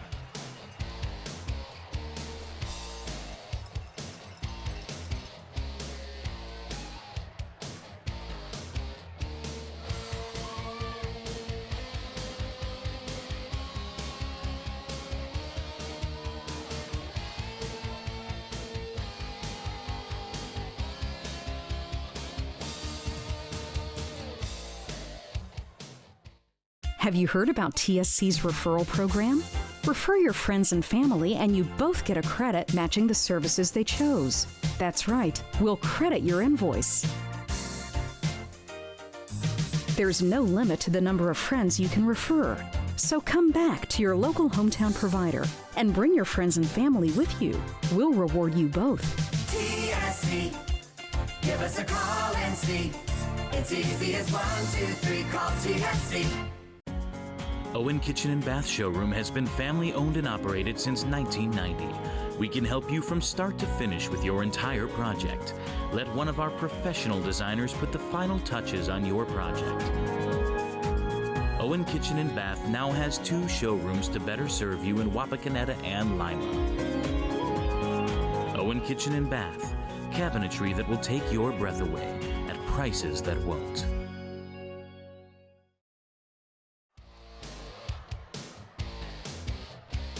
28-7, St. Mary's on top as Vanderveer kicks it off deep to Taborn for the Yellow Jackets, and Taborn making some guys miss as he gets across the 40-yard line. And that last drive for St. Mary's, pulling some more tricks out of the bag. It was a 4-play, 15-yard drive, capped off by the 11-yard trick play. Dunlap to Ethan Freewalt. Well, execution of trick plays has become huge for tonight. You know, a big one that backfired for Sidney set up a touchdown. And St. Mary's has run 2 trick plays with the reverse pass as well as the fake field goal, and both of those have went for touchdowns. Of course, that was set up by the Blake Kenora interception. Sidney keeping it on the ground this time with Rederer, and Rederer gets across the 45-yard line. So we had mentioned before that, you know, both teams, as most high schools do, you know, are going to have a lot of different losses. And, you know, Sidney, as I mentioned, Andre Gordon transferred to Huntington Prep, but Isaiah Bowser had been almost a Rough Rider killer the last 2 years. Last year had over 200 yards rushing and over 100 yards receiving and 3 touchdowns. The year before he also had 3 touchdowns. And he's going to make Sidney proud playing in the Big Ten for the Northwestern Wildcats. That play going nowhere for the Yellow Jackets. So let me ask you this, Paul. It's week 1, and Coach Fry's already pulled 2 trick plays out of his playbook. Now, is that something going forward? Obviously, your opponents for the rest of the 9 weeks left are going to be looking for that. You know, Doug Fry has coached for, 32 years? Those are plays that other coaches have seen him run at some point anyway. So they're always there. The lonesome polecat trick play, so they're there. It's just a matter of when he's going to be able to pull that. That double reverse, we saw, I believe it was Julius Fisher a couple years ago, complete that against Wapakoneta to stop Wapak's big WBL winning streak. So those plays are there. And now we have some confusion. There was a timeout called, but apparently the quarterback, Ryan Dunham, didn't know that. So 5:42 remaining here in the third quarter, 28-7. St. Mary's on top, and the Yellow Jackets want to talk things over. So kind of continuing with my theme before about people losing, you know, obviously St. Mary's had a lot of losses last year, and primarily on the defensive side of the ball. WBL Defensive Lineman of the Year, Reed Aller, left to graduation. Austin Giesige, a first-team WBL performer, both at defensive line and linebacker. Bo Kenning, a first-team defensive player. Jackson Harris, their leading tackler, first-team All-WBL. You know, those are big losses. Drew Jacobs, the second-team defensive back, their leading interceptor, second-team All-District. Not to mention the WBL Offensive Lineman of the Year, Garrett Louth. Tyler Miller, first-team offensive line player. So a lot of players need to step up and fill those big-time gaps left through graduation for St. Mary's. And so far, they have been passing with flying colors. Out of the timeout, it's the Yellow Jackets. Big third down for them. Dunham throwing and incomplete. They were looking for Rottez Roberts, and he was right at the sticks if he would have made that catch. Well, Coach Adam Dunn just right here. You're almost in a little bit of desperation mode. You're down 3 touchdowns with 5.5 to go here in the third quarter. Normal flow of the game, you would punt this, but you know I probably agree with him. If you want to give your team a chance to win, you're probably going to need to go for it and be able to pick up this 4th down. So in this young season, the biggest play for Sidney, and it's going to be a punt. That one's high in the air, not much yards at all, but it will take a nice Sidney bounce down to about the 20.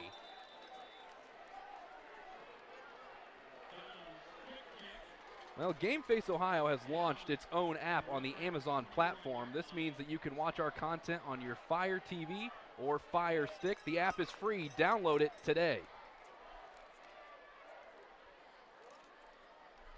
And when you search for it, see our GFO image. Look for that.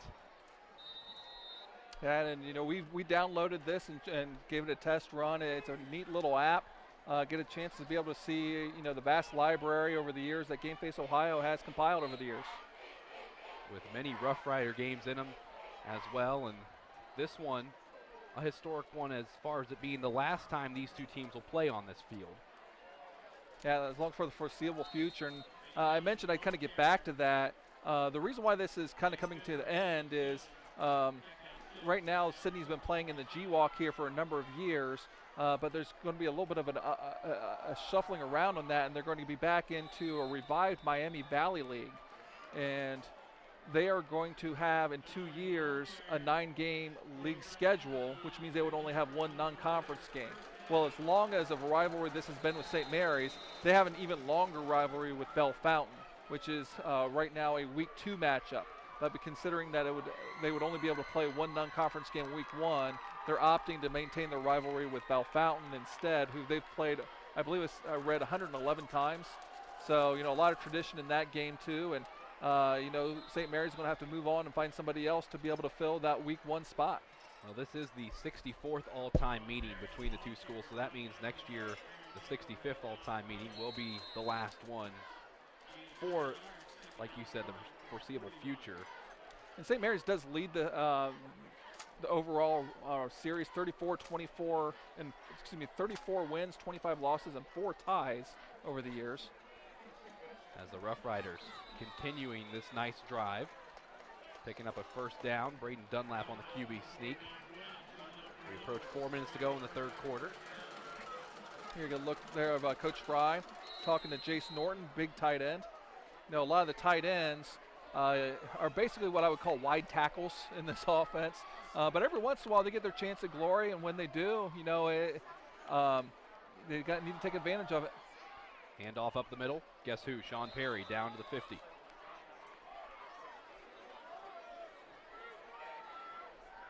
And one thing, you talk to every opponent of St. Mary's, and they talk about, it seems like every time the key to the game is to stop the run, and it seems like almost every time it's a very hard task for these defense to do because they just keep doing it over and over and over again.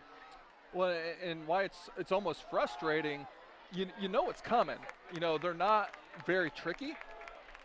They've been running the same type of offense, at least since when Doug Fry has been coach here, along with what Skip Bachman was, some sort of variation of the wing T and their principles. You're going to see dives, you're going to see traps, you're going to see sweeps, you're going to see the counter. Every once in a while you might see a bootleg, but even then, a lot of times it's run first versus the pass. Very ground heavy, but there's misdirection with the backs in the backfield, and your team discipline is always going to be tested. The ball's fumbled. Oh, and it's picked up by the Yellow Jackets. Some life for them as they come the other way. It's Ty Howe making a touchdown-saving tackle at around the 15-yard line. And Joey Bishop this time was able to kind of pick it up and rumble for a long time to be able to give great field position for Sidney. So we were busy talking about some other stuff, but a nice strip, and Bishop was really the one who actually ripped it out there as well. So not only did he get the fumble return, he has the forced fumble and the return to give the Yellow Jackets tremendous field position. So the second time we've seen a big man rumbling down, trying to score. Here you see kind of the big offensive line for Sidney. Dunham will hand it off to Harris up the middle. Harris up to close to the 10-yard line before being brought down. It's only week one, but Sean Perry's going to be tired after this game because he just made another tremendous kind of open field tackle where if he doesn't make it, that's going to be a touchdown. When you look at the schedule upcoming for St. Mary's, they've got a very tough front half of the Western Buckeye League schedule. OG after this, Van Wert in week 3, Shawnee in week 4.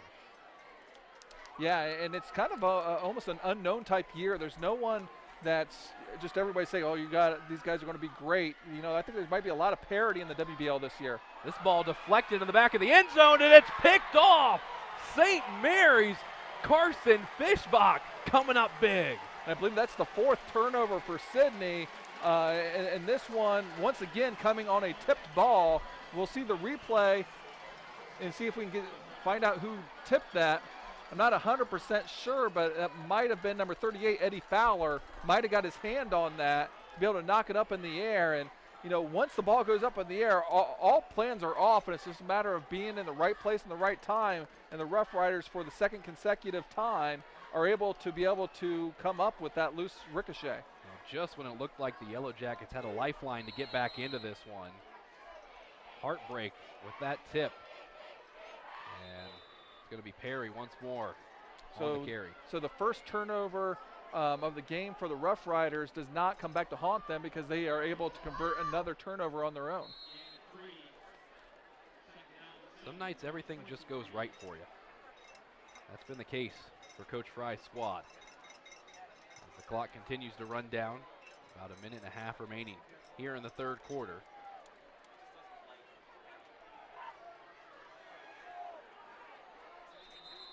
And our Todd in the truck kind of confirmed that it was Eddie Fowler that was able to get that tip. So, and our replay director, Ian Byer, actually coming through there as he's worked basketball games for us. It's the first time I've worked with him in football. A timeout called by the Roughriders. A minute 33 remaining in the third quarter.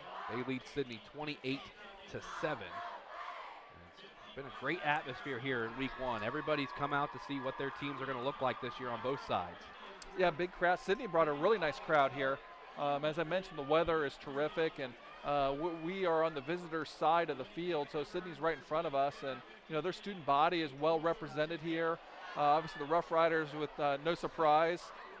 As you guys can see, the stats there kind of shuffling through there on the graphic, but there's people all around lined up. The stands are packed, and just some of the best times of the year here with week 1 of football. So after the Roughriders timeout, they'll come back out facing the 2nd and 7.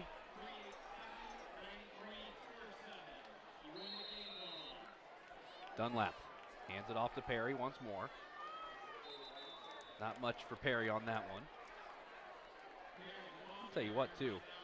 Great to be back with our crew once again here on Game Face Ohio. AJ helping out with stats, Todd, Nick in the truck as well. Of course, Paul, great to see you again. Great to see you too, Eli, especially I know we don't get cameras on us. Eli sporting a little different look up top. I think it's there's a reason that we don't get cameras on us. As Dunlap loses the ball. It's free. Yellow Jackets say they have it. Yep. How about that? What's So the official ruling? No, they're going to say he got it back. Wow. Now it's going to be a 4th down where it's pumped, but still, things get a little sloppy on both ends here as that's the 2nd possession in a row where Dunlap has lost the ball. This time going through, and it looks like somehow Dunlap gets in that pile of white jerseys and is able to come up with the football. So Sean Perry will punt this one away. He's going to bounce it around the 45 and keep on rolling. And that will be a nice punt for Perry. 34 seconds remaining here in the 3rd quarter. Well, time's going to start coming into play here in a little bit, but more so just the opportunities that you're given. It is a 28-7, so a 21-point game. 2 years ago, St. Mary's was down 19 to the Sidney team in the 3rd quarter and came back and won. We might be able to kind of revisit that game here a little bit. But a tremendous game, and right now, let's trivia time. Oh, boy. Sidney has played here at Skip Bachman Stadium 18 times since 1970. How many times has the Yellow Jackets won in this stadium since 1970? As Redder with the carry there. Let's see, AJ's got to give the answer. AJ's saying 2. So remember, they have played every year except for there was a 2-year in the mid-2000s where they didn't play. So they've been playing here every other year since 1970. So 18 times. How many times have they won? Yep, out of 18 games, how many times has the Sidney Yellow Jackets won on this field? Well, I know that St. Mary's has won 8 of the last 12 since 2004. As Dunham in trouble, scrambling around. He's going to be dropped for a big loss. And that will do it for the 3rd quarter. I'll give you my answer when we come back. St. Mary's 28, Sidney 7.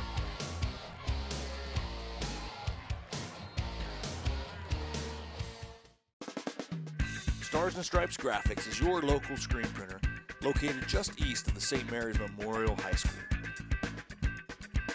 Visit our showroom for all things Rough Rider, including jackets, sweatshirts, hats, sweatpants, ball caps, and more. We also carry items for New Knoxville Rangers and select collegiate gear for Ohio State and Michigan. Stars and Stripes Graphics, your local screen printer. Strength is about so much more than the body. It's about being together, serving, sharing, and caring for those around us. It's about keeping score in the heart rather than on a scoreboard. Be a part of a community that builds more than your body. At the Wapakoneta Family YMCA.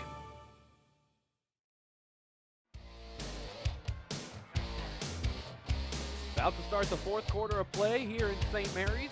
The Roughriders 28, Sidney Yellow Jackets 7. We've switched sides. And we've got a 3rd down and 19 for the visitors. And while they're heading out there, do we have an answer for you and AJ on the trivia question?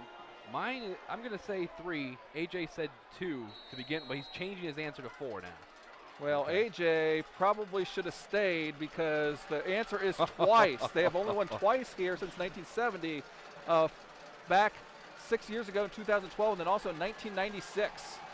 3rd down, interception, no, it's Ballweg that dropped it, but they're going to say it was incomplete. Oh, that's pretty close. I thought he Yeah. was close to having having control over that, but definitely can't argue with the call if they're going to say that's incomplete. So, Sidney, while this has been a competitive rivalry, St. Mary's seems to hold serve here at Skip Bachman Stadium, and if this is indeed the last time that they're going to play, they're definitely the last time they're playing on this field because this is the last year for Skip Bachman Stadium. But the last time they're playing in St. Mary's, St. Mary's is going to continue that trend with really dominating this series at home. My question is, on the reverse end, how many times has St. Mary's won over in Sidney? Well, I'd have to look that one up. Yeah, you got to do some research on that. No, but okay, I like that week 1 trivia question. I wasn't too far off, so this could be a good year for me. As this punt will be fielded by Dunlap, and he's hit immediately, but good job holding on to the ball as there's a flag. Yeah, he's wrestled down pretty aggressively there by E.J. Davis, only a freshman. We also have a Yellow Jacket down. And a flag down. Maybe just some cramps. A lot of times we do see cramps in week 1, but considering kind of the more temperate weather that we have right now, it's not been nearly as bad.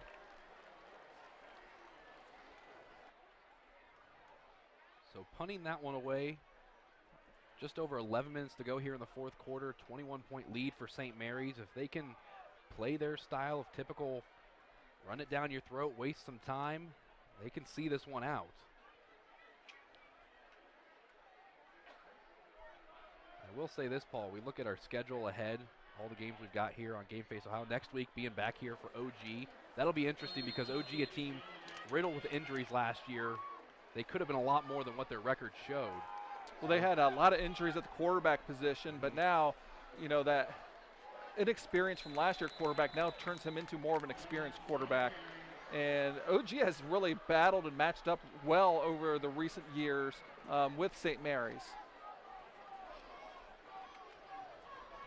Ken Schreiner, been one of the longest tenured coaches in the Western Buckeye League at Ottawa Glandorf, which was not known for football at all, really, before he got there, and really turned them into a perennial force in the Western Buckeye League. Handoff up the middle. It's going to be enough for the first down, and St. Mary's, once the ball's reset, will keep the clock churning. I think you and I were talking about, too, it was OG a couple years ago that their week 1 matchup was a team from up north, not Michigan, Canada. Yeah, it's always kind of fun to, the week 1 in the Western Buckeye League because it's the only time they're playing people outside of the league. And you have some long-standing rivalries that have been, Van Wert's been playing Bryan for a long time. Napoleon and Defiance, I think, have been battling since the Civil War. This has been a long one. Kenton and Coldwater really has been playing for probably close to 15, 20 years. Allen East and Bath, they took a little bit of a respite about 3-4 years ago, but they're traditional local rivals playing each other. Walpock and Bell Fountain's been playing for a fairly long time, I think since the 90s, although that game's going to get interrupted too. As mentioned before, Sidney's going to start playing Bell Fountain in week 1 here in 2 years. So you have only a few kind of different matchups. Jefferson's playing Shawnee. That's fairly recent. Tiffin Columbian's playing Elida, but that's only a 2-year deal. Elida's playing Delphi St. John starting next year. Salina's been playing Versailles, I think, about the last 5-6 years. It is always a good indication of where the Western Buckeye League is at with these non-league games before they dive in to the rough and tough WBL, especially over the past few years. Well, for computer points, they're vital because otherwise the computer points that you get weeks 2 through 10, they don't vary. The only real variance is what is your non-conference record in week 1. And when the Western Buckeye League goes like 7-3 or 8-2, those points multiply throughout the league and helps them in their playoff opportunities. If they have a poor non-league and go 3-7 or something like that, that really hurts the chances for the Western Buckeye League to get multiple teams in the playoffs. I think it is fair to say, though, you look at the WBL, there was a time a couple years ago where you had the top 3 teams and everybody else was a few steps short of that. This year, like you said earlier, you're not really sure what you're going to get out of everybody. As Sean Perry tries to bounce that one to the outside, he's dropped. But, you look at teams like Shawnee who were competitors last year, and they don't lose a whole lot. They bring in a new coach. And that's very experienced in this area, and Jerry Cooper. So, you know, Shawnee will be a team to look out for, and we will have Shawnee twice this year versus both St. Mary's and Wapak. And if you guys remember, last year Shawnee had St. Mary's dead to rights in both regulation and then actually went for 2 in the win in overtime and just didn't get it. So that was a very competitive game last year. So, you know, a lot of interesting matchups ahead of us in the Western Buckeye League this year. Of course, the one everybody's got scheduled. Well, there's 2 that people have circled on the schedule. October 12th, when St. Mary's takes on Salina, and then the 26th, the All-Glaze County battle between the Roughriders and the Redskins. Yeah, 2 big rivalries for St. Mary's, but you know there's a long road to hoe before they get into those matchups. Approaching 8 minutes to go here in the 4th quarter. Gonna be another handoff up the middle, and the Roughriders doing a great job of making that clock run. So, you know, unfortunately, we've seen a couple great games over the last few years between these 2 teams, and while this one looked like it had the chances, you know, turnovers from Sidney has turned this into, unless something miraculous happens, you know, kind of a not a ho-hum type game, but one that looks like St. Mary's is going to kind of keep in hand. And even though it is looking comfortable right now for the Roughriders, you have to think Coach Fry is going to find some things that they're going to have to fine-tune in the coming weeks. Well, coaches are never satisfied. No, I don't care what you do. You know, I don't think there's going to be a case or scenario where after week 1 that Coach Doug Fry is going to say, you know what, we played really, really well, and we just have to do that from here on out. That's just not the way that he and most football coaches are wired. You know, they're going to find ways that they need to improve, and there's definitely things that they're going to need to be able to improve. You know, they put the ball on the ground a couple times. You know, they allowed a long run, and there's going to be some mistakes that are going to need to be corrected. There's going to be some execution always that's going to need to be improved. Eddie Fowler with the carry will bring up 3rd down. The Roughriders can still pick up a 1st down without scoring here. Well, they're actually giving him a first down there. First down, yep. So scratch that. 7 minutes to go. Well, the Roughriders have 2 rushing touchdowns, 2 passing touchdowns. They hope to get in the end zone one more time and kind of break that tie. Well, this is play number 11 of this drive. Dunlap will keep it himself. Diving forward, he's going to be just short. So the one thing missing on the resume of tonight for Sean Perry, both offensively and defensively, is he hasn't put the ball in the end zone himself. Now, again, team game, yes. Not about individual accolades, but you know that's the one thing I probably would crown the night for him. It's been Braden Dunlap, Eddie Fowler, Carter Ballweg, and Ethan Freewalt with the scores for St. Mary's, and then Ty Howell and Dunlap with the passes to Ballweg and Freewalt.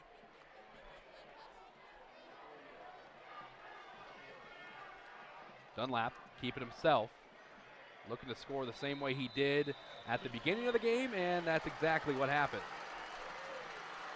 So St. Mary's taking a commanding 34-7 lead.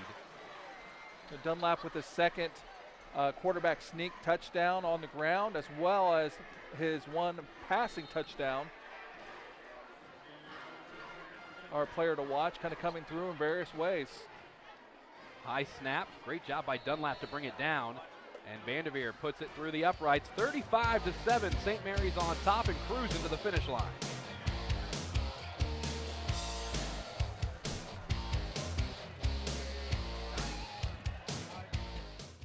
You're on the go and don't have time for cords to be tying you down.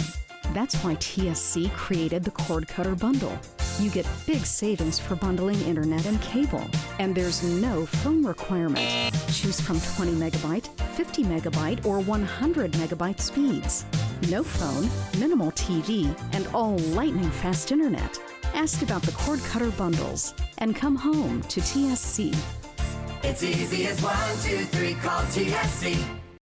Hello, Frost Roofing. Frost Roofing holds the same core values our company was founded upon nearly 9 decades ago. We proudly provide quality craftsmanship and top-notch service to each client we serve. We're licensed by several major roofing manufacturers to give you the right recommendations at the best value for your investment. With state-of-the-art equipment, cutting-edge technology, and our honest way of doing business, Frost Roofing is our area's preferred commercial roofing experts. To learn more, visit frost-roofing.com or call 419-739-ROOF.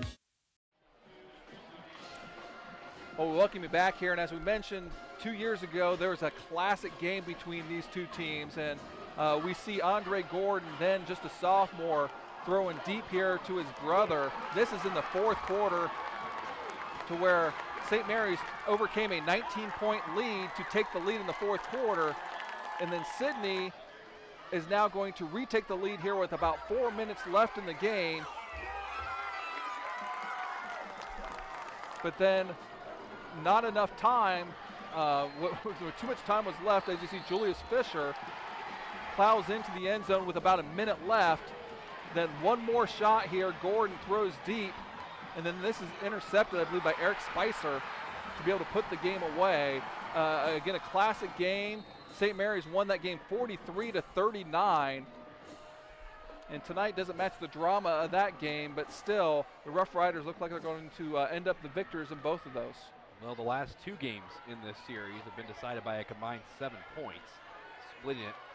St. Mary's and Sidney one apiece, as the last touchdown, the 1-yard run from Braden Dunlap, capped off a 12-play, 49-yard drive.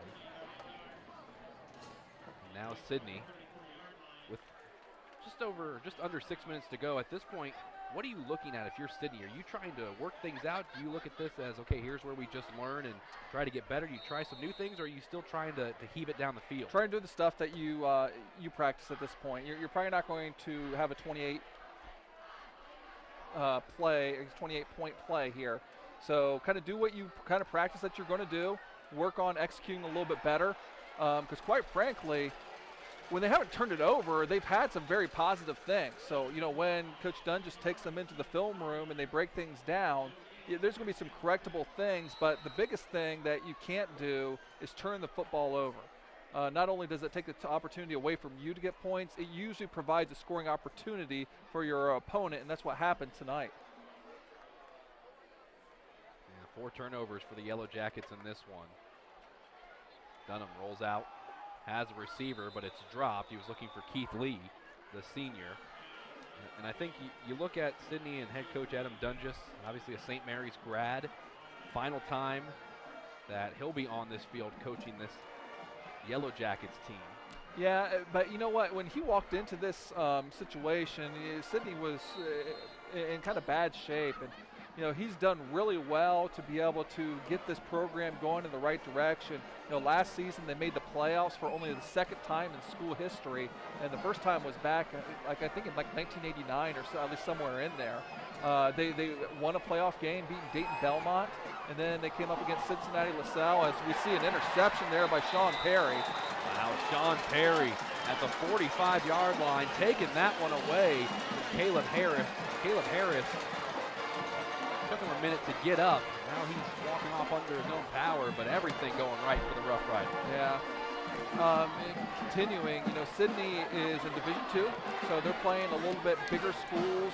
St. Mary's is down in Division IV now, so they're a little bit smaller than Sidney is. So when it comes time to qualify to play for the playoffs, they're playing really different teams. Still very good football at both levels, but Sidney. Cincinnati LaSalle has been a kind of a power over the years. There's no shame in coming up short against them. And St. Mary's last year against Shelby was just a machine. They had a quarterback going to Minnesota. No shame in playing, a disciplined, really good team in Shelby. When you look at the Yellow Jackets schedule, you've got Bell Fountain next week, but then weeks 3 and 4, 2 teams that the Rough Riders know, and Dayton Belmont and Trotwood Madison, of course, having matchups with them 2 years ago in the playoffs.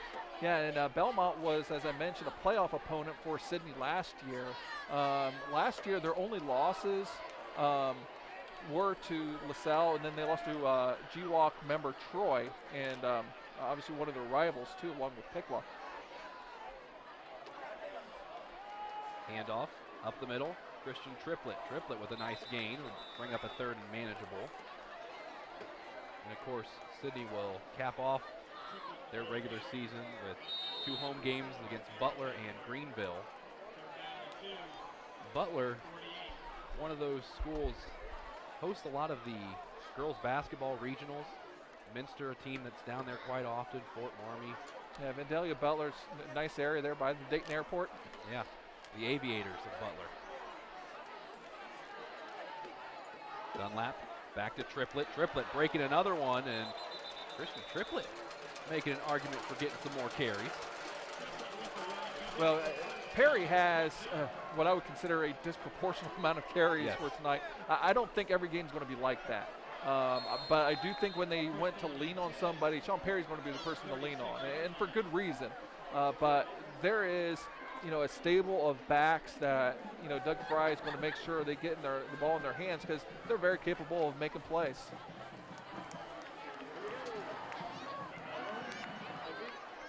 Another carry to Triplett. And Triplett, that makes it 61 carries in all by the St. Mary's backfield.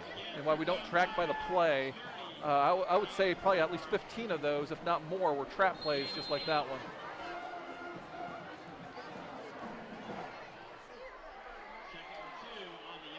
Three minutes remaining, 35-7. St. Mary's on top. Dunlap going to hand it off to Ty Howell. And Ty Howell's going to be wrapped up by 2 Yellow Jackets around the 25. But don't always know what the blocking schemes are called for, but you had guards kind of pulling to the outside, and they pulled up when it looks like they possibly had guys crossing their face, and you should probably kick those guys out and let the running back cut up off their rear ends there. St. Mary's faithful, obviously every year they come out and support, but especially week 1, they want to know what they have, and I think they're going to be pretty happy with the end result of this one. As here's a handoff going absolutely nowhere, all the way back to the 30-yard line. And Josh Hartlett gets a lot of penetration and makes a play in the backfield for the Yellow Jackets.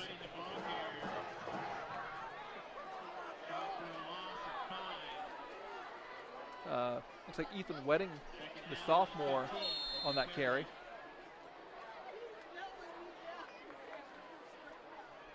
And again, we talked about who's going to be that player this year for St. Mary's that gets those carries that maybe you don't expect. Wedding getting one there earlier in the ball game. Coach Fry into a sophomore, Hunter Fraley, as Ty Howell's going to carry it this time up to the 20.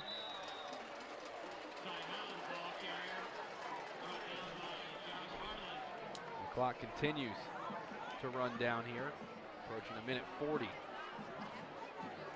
As we mentioned, next week's matchup, even though it's the first week in Western Buckeye League action, it might be one of the bigger ones of the year with the OG Titans making the trip from Putnam County here to Skip Bachman Stadium. And Ottawa Glandorf looks like they might be pulling off a week 1 win themselves against a very playoff-tested and good Eastwood team.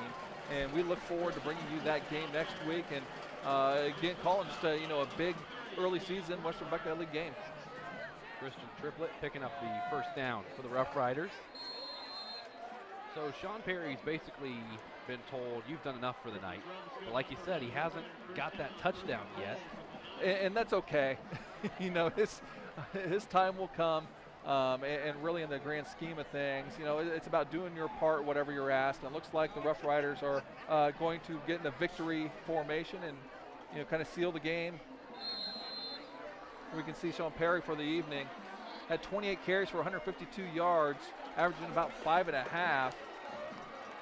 And overall, the Roughriders with over the 300-yard mark on the ground. So really extended their yardage lead in the second half and really put what was a pretty close game right before halftime into kind of what turned into a somewhat easy game.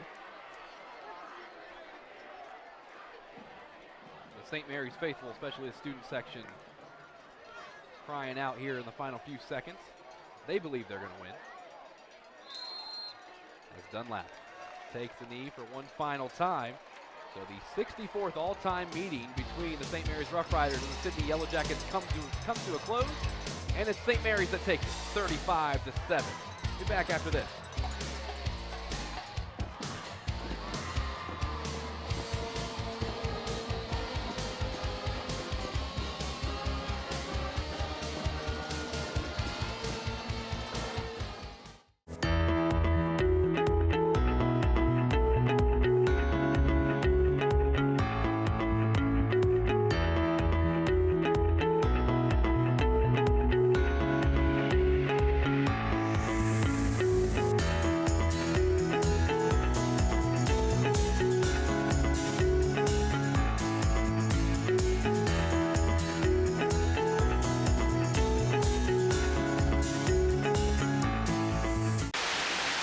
sometimes you just don't want to get out of your car.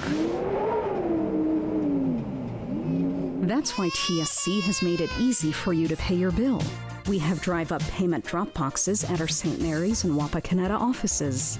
Just pull in, drive around, and drop off your payment. Just one more convenience to show you how much we appreciate you. TSC, give us a call and see.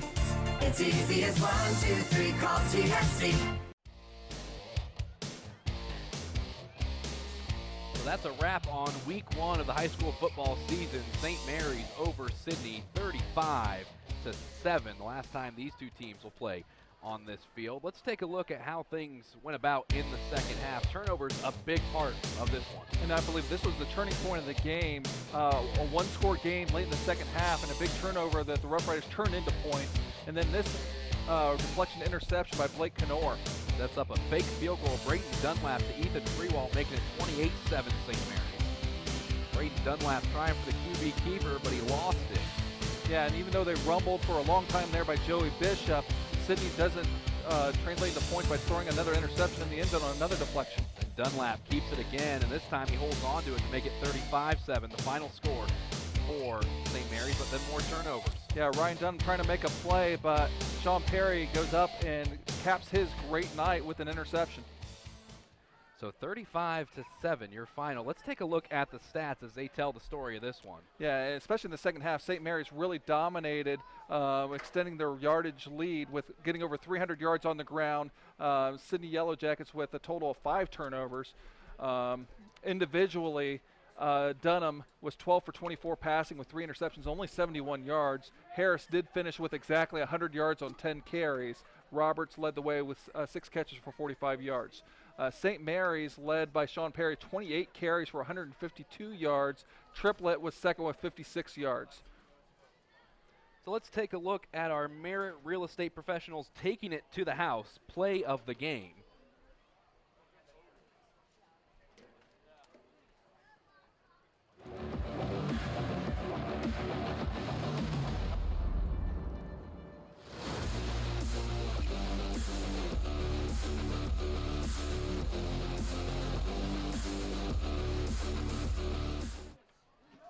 And we're looking here on the fake field goal, caught everybody off guard, and especially Sidney thought that Vanderveer was going to attempt the field goal attempt, but instead going to their bag of tricks. Doug Fry calls on his quarterback, jack of all trades, to make a play, and he's able to do so and get the Rough Riders in the end zone. Yeah, the second time that Coach Doug Fry called a trick play, and it worked both times, resulting in 6 points. So that will do it for week 1. We've got OG coming to town next week to take on the Rough Riders. That should be a good one, Paul. Yeah, it should be. Looking forward to it.